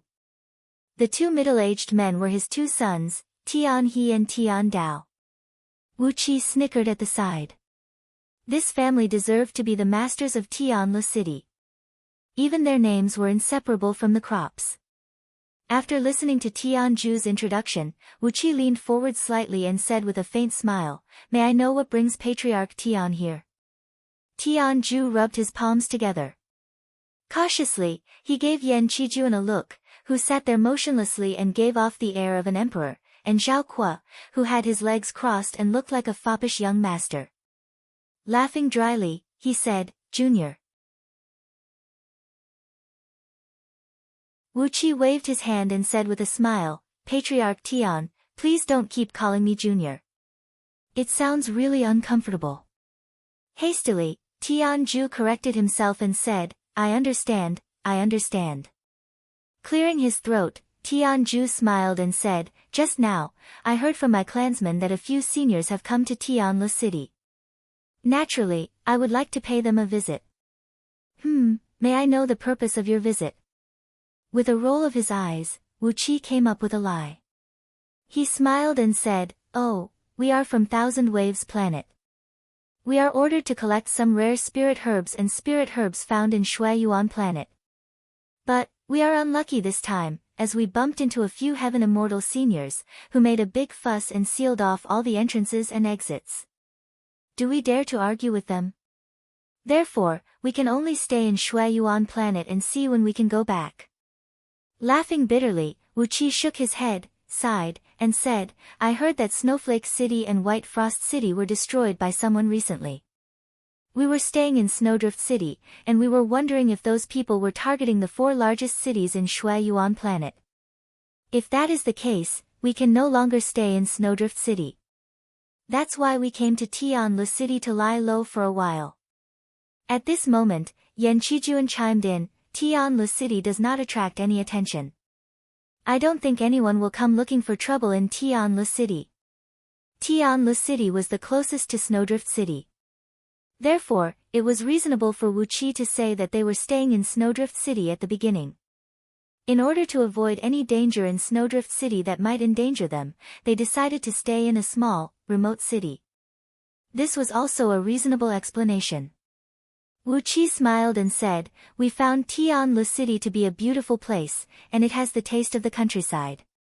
Therefore, we decided to stay here for a few days. Once the commotion subsides and the Grand Universal Teleportation Formation can be used again, we will return to Thousand Waves Planet as soon as possible. Is there anything I can help you with, clan leader Tian?" Upon hearing that Wu Qi and his company were from Thousand Waves Planet, and they were ordered to collect spirit herbs in Shui Yuan Planet, the faces of Tianju and his family of 3 immediately bloomed with smiles. Tianju quickly smiled and said, "So, you are the seniors from Thousand Waves Planet. No wonder you have such a strong cultivation base. As a matter of fact, the reason why I pay you a visit this time is because I have something to ask of you. However, if my words have offended you in any way, please forgive me, forgive me." Wu Qi gave Yan Qijuan and Xiao Kuo a quick glance. Yan Qijuan said coolly, "Never mind, just say what you want to say. We are not unreasonable people. We are fellow heaven immortals, and we will be staying in Tianlu City for some time in the near future. If there is anything we can help you with, we will be more than happy to do so. But, it is better that this matter does not involve those few heaven immortals." Tianju was overjoyed. He and his 2 sons quickly rose to their feet, cupped their fists and bowed as they said, "We won't involve them, we won't involve them. This matter has absolutely nothing to do with those few heaven immortals. Seniors, if you don't mind, this is a dispute between us, Tianlu City, and the Lin clan on the other side of the mountain ridge." Lin clan. Upon hearing the name, Yan Qijuan's face turned unsightly. Instinctively, he thought of the Lin clan in Snowflake City. For the sake of some upper-grade energy stones, Lin Qiulua, that crazy woman, had hunted Yan Qijuan down and nearly killed him. Even though Lin Qiulua, Lin clan, and even immortal Chang Wu had suffered the cruelest revenge, Yan Qijuan still felt like he was holding back his anger. Lin clan. Wu Qi looked at Tianju thoughtfully, then asked in a neither heavy nor light tone. Tianju took a step forward, lowered his voice and said, "This Lin clan has nothing to do with the Lin clan in Snowflake City. But, as both clans share the same surname, this Lin clan has been trying to curry favor with the Lin clan in Snowflake City. Over the years, they have accumulated some friendship." Intentionally, Wu Qi tightened his face and said with a cold grin, "Lin clan in Snowflake City, humph." Tianju's expression flickered, and he quickly said, "Senior, please listen to me. A few days ago, I received news that Snowflake City was destroyed, and all 3 major clans in the city were wiped out. Lin clan of Snowflake City is completely wiped out. Therefore, this Lin clan has lost its backer. If not for that, with the meager foundation of Tianlu City, how could I dare to compete with them?" He exchanged a glance with Yan Qijuan, and the latter nodded slowly. Currently, he had a problem with the surname Lin clan, and whenever he heard it, he would feel uneasy. On top of that, this Lin clan was indeed related to the Lin clan in Snowflake City. Therefore, they should not blame him for being ruthless. With a faint smile on his face, Wu Qi crossed his legs as well. Coincidentally, the innkeeper served them some fragrant tea. After a short while, Wu Qi picked up the teacup and took a sip of the fragrant tea, then turned to Tianju and asked, "All right, there's no harm in me touching this Lin clan. I wonder what is the reason behind the dispute between clan leader Tian and them." Tianju pondered for a brief moment, then stretched out 5 fingers toward Wu Qi and said, "If seniors can help me dispel the wild ambition of this Lin clan, I'll give you 50% of all the profits. What do you say?" Tianju looked nervously at Wu Qi, blinking his eyes. Instead of telling him what exactly the matter was, he first told Wu Qi the ratio of the profits. Wu Qi was immediately enlightened. He smiled and said, "So, the 2 clans have a dispute because they found a treasure?" The treasure should be in this mountain, and it happens to be on the boundary line between the 2 clans' lands, right? Spirit herb. That doesn't look like it. Could it be an energy stone mine? A fire element energy stone mine? That doesn't look like it either. Could it be an ice element energy stone mine? A strange gleam flickered in Wuqi's eyes as he stared at Tianju and his sons, whose faces had turned deathly pale. He smiled and said, "This place is filled with underground fire, so it can only give birth to a fire element energy stone mine. But, if it is a fire element energy stone mine, with the characteristics of the cultivation technique you're cultivating, once you're stained with the aura of fire, your aura will definitely be impure. But now, the aura emanating from your bodies is as cold as before, without even the slightest impurity. Therefore, this is an ice element energy stone mine that is formed right next to underground fire and lava." Yan Qijuan and Zhao Kuo's eyes went wide at the same time as they stared at Wuqi in astonishment. Judging from the panicked expression on the faces of Tianju and his sons, they immediately knew that Wuqi was right. Lifting up the teacup and taking a sip, Wuqi fiddled with the lid of the teacup and said smilingly, "An ice element energy stone mine that is formed right next to underground fire and lava. Rare, very rare. Since it has an opposing element of yin and yang, it must be accompanied by an extraordinary treasure." Coldly looking at Tianju, Tianhe, and Tiandao, who had returned to their seats, Wuqi said in a cold voice, "Do the three of you really think that with the overall strength of Tian clan, they can keep an extraordinary treasure like this? Do you think they can enjoy all the benefits of an energy stone mine like this?" Beads of sweat rolled down Tianju's forehead like raindrops. Trembling, he stared at Wuqi and stammered, "Why you. Wuqi breathed out a long sigh and said, "You should not have come to us. Since you've come to us, then, Tianhe, Tiandao, take my uncle master as your master. Give this energy stone mine to us, and we'll guarantee you a rich and prosperous future." With a slap on his forehead, Wuqi's nascent soul flew out and hovered above Wuqi's head, blinking its eyes as it stared at Tianju and his sons. Yan Qijuan was struck with terror. He sprung to his feet and cried out, "Little brat, when did you form your nascent soul? You. How old are you now?" Zhao Kuo was screaming in fear as well. He pointed his finger at the Jin Dan anomaly behind Wuqi's back and screamed, "Your Jin Dan anomaly hasn't disappeared yet, and your nascent soul. Am I seeing a ghost?" Wuqi laughed dryly. He kneaded the dark mist behind his back into a ball of dark pellet, then swallowed it. He laughed dryly and said, "I just formed this nascent soul by accident a couple of days ago. I have no idea how I did it. Ah, ha ha ha. This Jin Dan anomaly is a good thing to fool people. You just haven't seen through my true cultivation base, have you?" As he laughed, dark mist burst out from all the pores on Wuqi's body, forming a dark cloud behind his back. Within the cloud, 5 flying swords were seen flying and piercing in the air, looking rather shifty. With the nascent soul hovering above his head, and the Jin Dan anomaly behind his back, both Yan Qijuan and Zhao Kuo groaned helplessly, then slumped back to their seats. Tianju's eyes darted back and forth. He was starting to regret coming to Wuqi and his sons. If he had to give them too many benefits, his heart would ache. But, while he was still pondering, a ripple of nascent soul energy suddenly came down from the sky above Tianla city. Following the ripple, an old, complacent voice of an old man rang out, "Old Tian, that treasured land belongs to Lin clan now." Rumble. A thunderbolt struck down from the sky, smashing viciously onto the ancestral mansion of Tian clan in the city.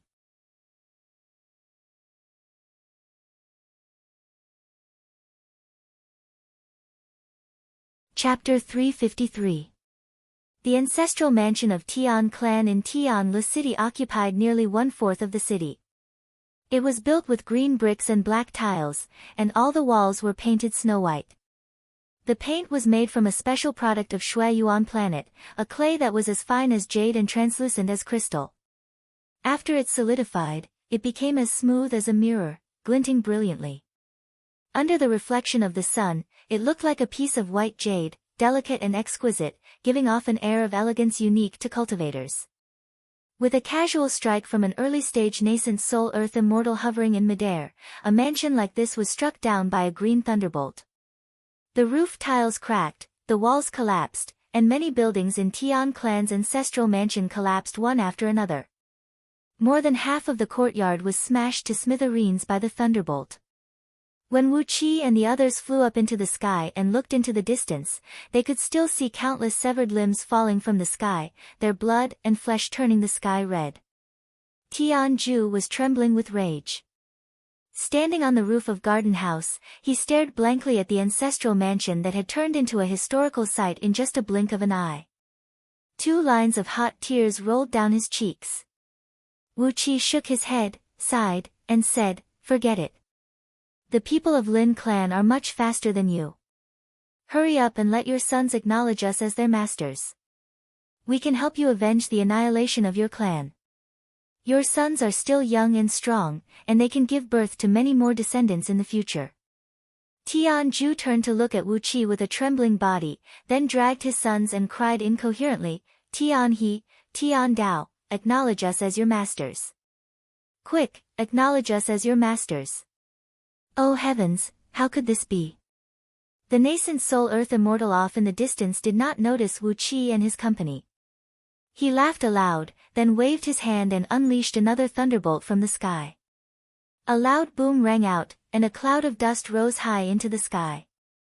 Amidst the thunderbolt, Tian clan's ancestral mansion, along with a few other nearby mansions, were completely smashed to pieces. Not even a single beam or pillar remained intact. Laughing coldly, the nascent soul Earth Immortal casually pointed out a sword beam and killed the dozens of servant girls and retainers who were crying and screaming as they fled from Tian clan's ancestral mansion. Then, the sword light, which was less than 10 feet long and had a pale yellow color and was mixed with impure impurities, swept across the broken bricks and tiles of the Tian family's ancestral mansion, killing all the people who were still alive under the bricks and tiles. Tian He and Tian Dao dropped to their knees before Yan Qijuan and gave him a heavy kowtow. "Master." Yan Qijuan smiled indifferently, waved his hand and said coolly, "Never mind, get up." In the future, Tian clan might become the overlord of Shui Yuan planet. Who can say for sure? A cold gleam flickered in Yan Qijuan's eyes as he casually fished out 2 storage rings and threw them over to Tian He and Tian Dao. Tian He and Tian Dao took over the storage rings, and they were immediately struck dumb with fear. Storage rings were treasures that many Earth Immortals in Liyuan Galaxy did not have. The Tian family had a few brocade storage pouches, which were considered as family heirlooms. As for storage rings, they had only heard about them in legends. Only half immortals of the primordial soul realm and true heaven immortals were qualified to use such treasures. They tried to penetrate their divine senses into the ring, and sure enough, it was a storage ring. The enormous storage space inside made the 2 inexperienced cultivators feel dizzy, and they nearly fainted to the ground. They stared blankly at the energy stones piled up like a small hill inside the ring, as well as a few flying swords of upper-grade magical item level. They stammered and could not say a word for a long while. When Tian Ju saw the storage rings that Yan Qijuan threw over to his sons, his heart skipped a beat. They were rich. Tian clan had found a great backer this time. Although he was just a wealthy man from the countryside, and his knowledge was rather shallow, Tian Ju knew very well that the power that could give a storage ring to the disciples he had just served must be a great power with a very strong background. Perhaps, only the core disciples from those immortal sects who stood at the very top of the minor heavenly circle realm could afford to spend so much money like this. With a thump, Tian Ju dropped to his knees before Wu Qi and said, "Senior, please uphold justice for all the members of Tian clan." Although his sons had just acknowledged Yan Qijuan as their master, and although Wu Qi had told him that Yan Qijuan was his martial uncle, Tian Ju instinctively felt that among all the people present, Wu Qi was the most frightening and unpredictable one. Therefore, he dropped to his knees before Wu Qi, begging Wu Qi to uphold justice for him with a hoarse voice. Immediately, Tian Ju's cries alerted a few people hovering in the sky several miles away. The Earth Immortal turned around and looked in Tian Ju's direction with a surprised look. Standing right next to him was an old man with gray hair. Immediately, he pointed at Tian Ju and cried out, "Clan leader Mo, he is Tian Ju." I only hope that clan leader Mo can help Lin Keqian kill Tian Ju and seize the foundation of Tian clan. Then, clan leader Mo will take 80% of the benefits. Smiling, Wu Qi shook his head at Tian Ju and said, "Look, how generous is the clan leader of Lin clan. He invited a foreign aide here, and without saying a word, he gave away 80% of the benefits. The greater the overall strength, the more benefits one can get." Tian Ju, just now, you said that you want to share the benefits with us. That's because we are kind people. If it were some other cultivators from the outside world, they would have slaughtered every single member of Tian clan and taken all the benefits for themselves. Tian Ju's face turned deathly pale, and cold sweat kept breaking out from all over his body. Trembling, he stared at Wu Qi and murmured, "Well, we have to talk about justice and credibility, don't we?" This time, Wu Qi did not laugh. Instead, Zhao Kuo and Yan Qijuan burst out laughing. Xiong Wanling and the few old demon kings, who had just come out to watch the show, were rocking back and forth with laughter. Supremacy 5 Mountains roared with laughter and said, "Justice and credibility? Bullshit.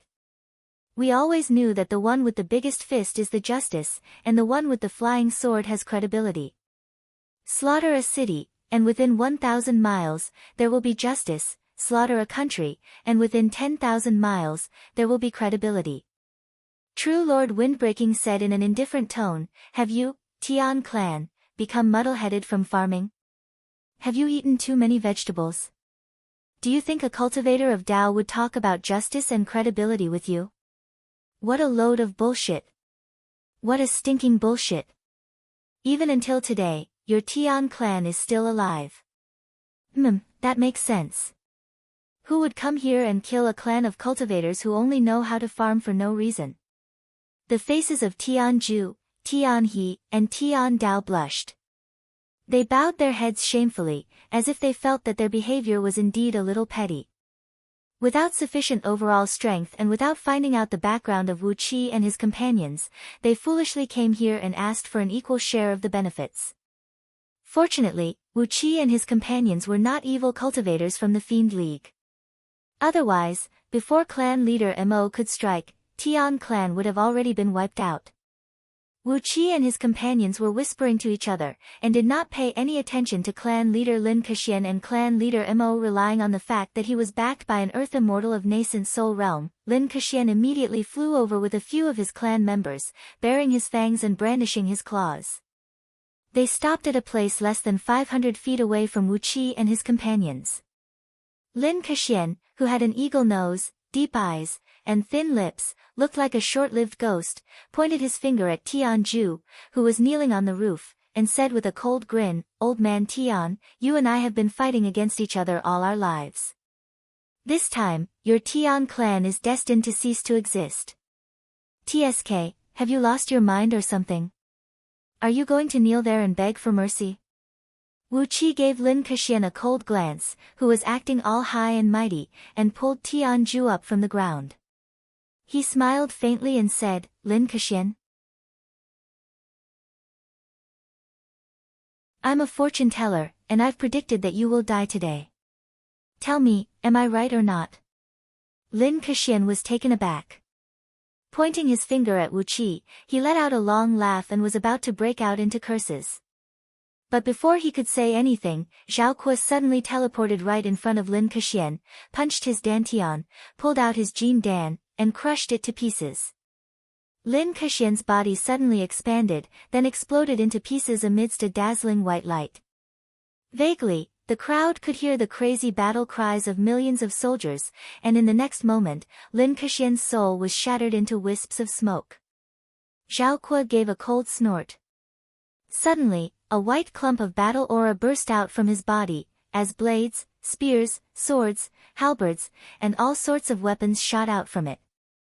The few clan members brought here by Lin Keqian did not even have the time to let out a miserable cry before they were shredded into meat paste by countless weapons. Far off in the distance, clan leader Mo, who was hovering motionlessly above the Tian clan's ancestral mansion, had his eyeballs nearly popped out from his eye sockets. He stared at Zhao Kuo, who suddenly teleported forward, and cried out in shock, "Teleportation divine ability. Senior, are you a half-immortal of nascent divinity realm? Senior, please forgive me. Please spare my life." Clan leader Mo could only let out a miserable howl, but Xiong Wanling had already teleported right next to him soundlessly. With a single slap of his two huge bare paws, clan leader Mo was crushed into a meat pie. Xiong Wanling licked the blood and flesh on his palms, then laughed and said, "I don't even know your name, and you're dead just like that. I, a mere early-stage nascent soul cultivator, dares to act so arrogantly before me?" Tian Ju, Tian He, and Tian Dao were trembling with fear. They turned to look at Wu Qi and the others standing next to them with terror. Nascent divinity cultivators. Even the patriarch of the strongest clan in Shui Yuan planet only possessed the cultivation base of nascent soul realm. Apart from the heaven immortals who supported those clans, no clan in Shui Yuan planet had such a supreme power. And this time, Tian clan actually had a group of nascent divinity half-immortals. Tian Ju was shocked, and at the same time, his heart was bursting with joy. According to Wu Qi, this group of nascent divinity cultivators were ordered to come to Shui Yuan planet to collect spirit herbs and spirit herbs. Who else could order a nascent divinity half-immortal? A heaven immortal. Only a heaven immortal could order a nascent divinity half-immortal. Tian clan was now rich, truly rich. What was the death of a few clansmen after attaching themselves to a heaven immortal? According to Wu Qi, Tian He and Tian Dao were still young, and they could still reproduce. Not to mention Tian He and Tian Dao, even Tian Ju himself was still young at heart. He felt that he could still contribute to the reproduction of his clan, and that he could still marry several dozens of wives and give birth to hundreds of children. For a moment, Tian Ju became extremely respectful. Carefully, he bowed at Wu Qi and the others and said, "Seniors, the land of treasures is located in the secret valley at the peak of Mount Tianlin. Please follow me there." "But, about Lin clan?"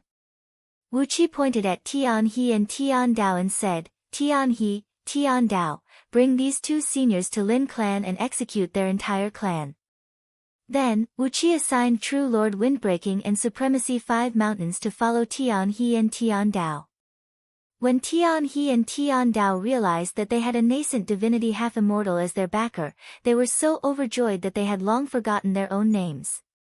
Happily, they brought the two nascent divinity cultivators with them. Riding on their flying swords, they flew across Mount Tianlin. On the other side of the mountain was Lin clan's territory. Next to the tallest peak of Mount Tianlin, next to a hot spring, was a pitch-dark cave, which was spraying out a threatening cold air. Wu Qi and the others were standing next to the cave, frowning as they stared at the entrance, which had just been opened.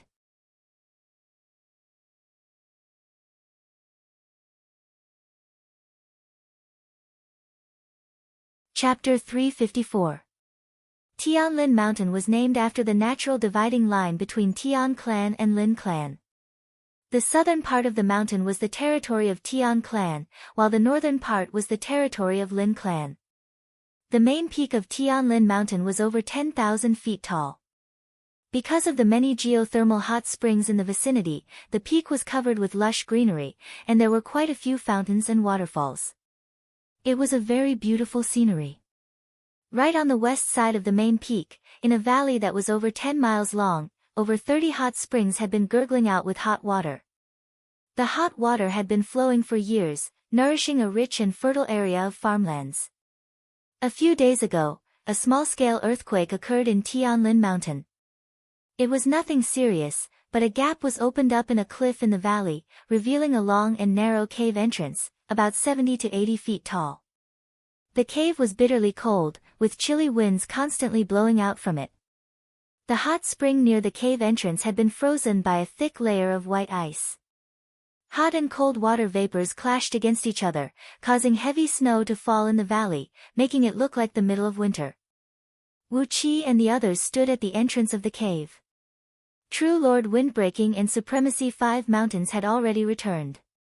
It did not take them much effort to kill all the members of Lin clan. Under the guidance of Tian He and Tian Dao, without alerting anyone, it took them less than the time to finish a pot of tea to wipe out all the members of Lin clan. When they came back, Wu Qi and the others had not yet entered the cave. The cold wind blowing out from the cave contained an abundance of water elemental energies. The dense water elemental energies condensed into fist-sized energy balls in the air, invisible to the naked eye. These energy balls shot out at high speed and hit on the bodies and faces of Wu Qi and his company, causing them to feel a slight pain on their skin and flesh. Wu Qi took a deep breath, and the incorporeal chilly wind blowing out from the cave suddenly turned into a white mist that could be seen with naked eyes. The mist swirled and produced faint whistling noises, then drilled into Wu Qi's body through his pores. 10 innate Jin Dan quickly absorbed the natural energies. To Wu Qi's surprise, he found out that the quality of the natural energies in this place was extremely high, vaguely approaching the boundary between the Hotian and Xiantian realms. Anyone who could cultivate here would be able to increase their cultivation speed by more than 10 times. However, the natural energy here was pure water element, which was only suitable for the natives of Shui Yuan planet who were cultivating with ice element cultivation technique. Tianju cautiously glanced at Wu Qi, who was shrouded in the white mist, and said in a low voice, "Seniors, this is the treasured land that our Tian clan and Lin clan are fighting for. We once went in to investigate, and discovered that the rocks inside were covered in thick ice. Countless ice-attributed spiritual stones were hidden in the rock stratum under the Xianbing. We've gone in for about 3 to 5 kilometers, and the number of spirit stones we've seen is in the hundreds of thousands." Wu Qi nodded and said in a low voice, "Let's go in and take a look." Although he said that he was going to have a look, Wu Qi first took out 36 pre-crafted formation discs from Black Dragon's spirit ring, assembled them together, and embedded a large amount of energy stones into them. With that, he deployed a 3-in-1, tri-primary illusory moon slaughtering formation outside the cave entrance, which was a combination of a maze formation, an illusory formation, and a killing formation.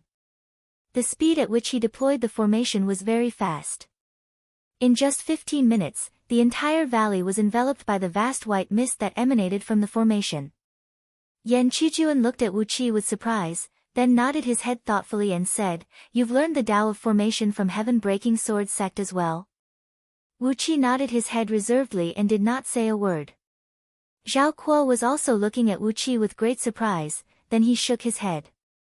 Zhao Kuo had nothing else to say to this big brother of his. Even with Zhao Kuo's intelligence and quick-wittedness, he had only learned the Tao of formation for a short period of time, and then he resolutely gave up on studying it.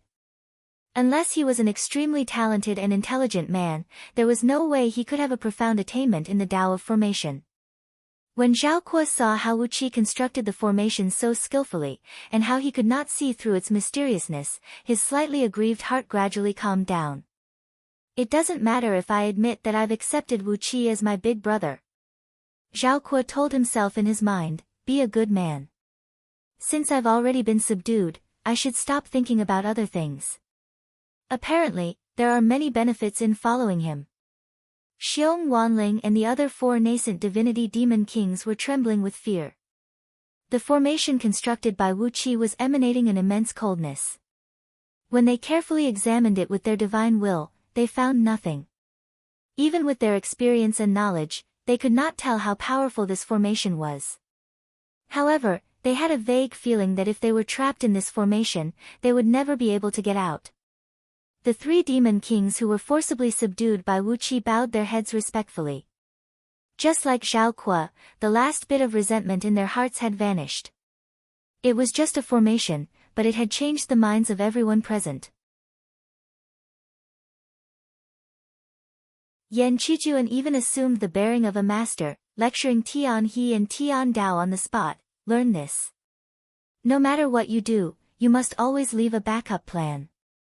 Never act recklessly, and never place your own safety in someone else's hands. Only after constructing this formation can we go in and investigate with a peace of mind. Otherwise, if some enemies sneak in after us, won't they be a great threat to us?" Tianju and his sons nodded their heads as if they were suddenly enlightened. They kept bowing at Yan Qijuan, saying that they had learned a lot from Yan Qijuan. Under the astonished gazes of the crowd, Wu Qi took out a small teleportation formation disc, and mounted a fist-sized spatial breaching spirit gold onto it. Looking at the dumbfounded crowd, he smiled and said, "Let's construct a teleportation formation disc first. I'll bring another one with me. Even if we run into some dangerous place, as long as the surrounding void is not sealed, we can always retreat safely." After placing the formation disc firmly behind a few rocks near the cave entrance, Wu Qi smiled and said, "Of course, I don't think our luck is that bad. There are not many restrictive spells in the world that can seal the void. Our luck can't be that bad." With both hands clasped behind his back, Yan Qijuan nodded with a smile. He was getting more and more satisfied with Wu Qi, his son-in-law. One could say that he was a coward, but it also proved that he was a cautious and prudent man, always leaving himself a way out and a backup plan. Therefore, Yan Qijuan felt at ease leaving Princess Zhanglu in his hands. When Wu Qi was done with all the preparations, the crowd entered the cave, which was filled with an eerie cold air. He Qianqiu, who had the fastest speed and the most nimble reflexes, walked at the front, while Wu Qi, surrounded by Xiong Wanling and Supremacy 5 Mountains, followed closely behind He Qianqiu. Yan Qijuan, Zhao Kuo, and Tian Zhu and his sons walked in the middle of the group, while Green Shadow and True Lord Windbreaking brought up the rear vigilantly, ready to provide support at any time. As Tian Zhu said, there was a very long tunnel inside the cave.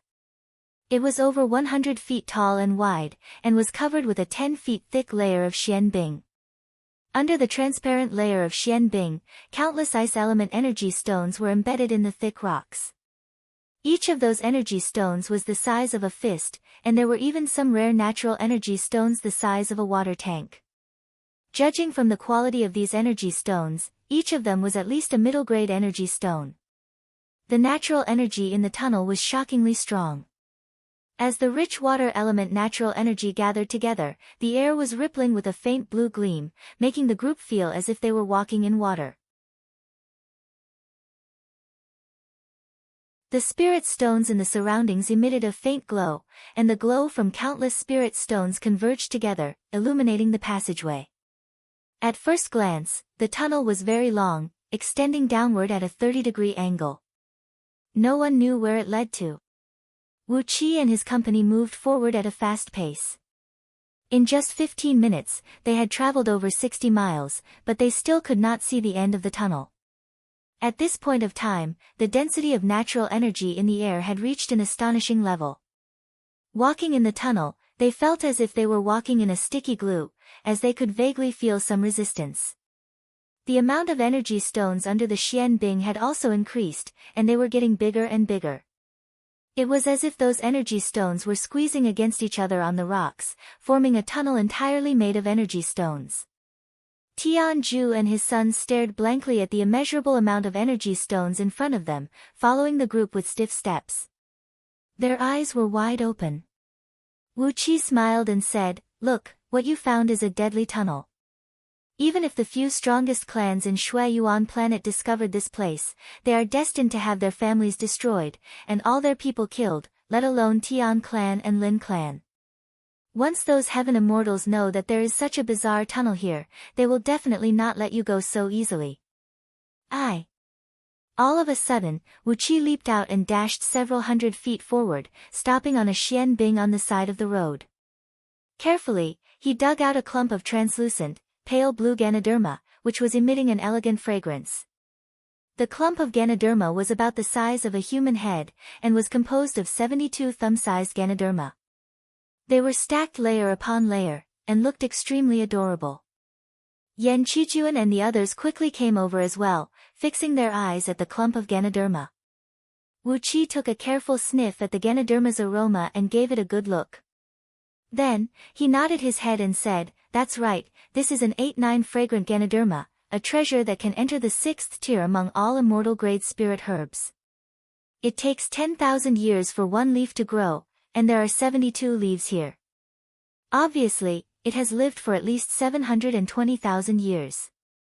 After growing 72 leaves, it will no longer grow any new leaves.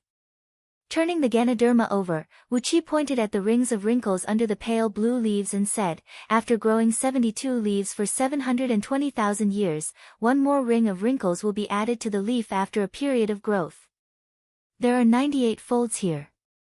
That is to say, after this Ganoderma has grown all its leaves, it has grown for another 98 periods. Zhao Kuo stared blankly at the rare spirit herb, then asked in a daze, what's the use of this? Can I directly ascend and become a heaven immortal after eating it? Wuqi put the fragrant Ganoderma into a cold jade box, shook his head and said with a sigh, what's the use of this? It is a 6th-tier immortal herb, and it is said that gold immortals can concoct pills with it. Anyone below the realm of gold immortal will die if they eat it. Do you want to give it a try? Wuqi turned to look at Zhao Kuo, but the latter quickly shook his head. In Tranquil Vimla sect, there was a grading system for immortal herbs and immortal pills. 9th, 8th, and 7th-tier immortal herbs were spirit herbs that heaven immortals could use, and could be used to concoct various pills without any harm. 6th, 5th, and 4th-tier immortal herbs could only be consumed by gold immortals, while heaven immortals would die if they consumed them. 3rd, 2nd, and 1st-tier immortal herbs could only be consumed by primordial immortals. Apart from some rare spirit roots of heaven and earth, which were spirit herbs that even mortals could consume, all the other immortal herbs were limited by their grade and overall strength. Everyone's mind began to race. They had just entered this place, and they had already discovered a fragrant Ganoderma of excellent quality. So, what would happen in front of them? Without needing Wuqi to say anything, all of them stepped on their flying swords and carefully flew forward. You're tuning in to the Blissful Bookshelf YouTube channel. We're so grateful for your support, and don't forget to subscribe to join us on this incredible journey through captivating stories. Your generosity through donations truly makes a world of difference, as it's the primary source of revenue that allows me to expand and enhance this channel for you.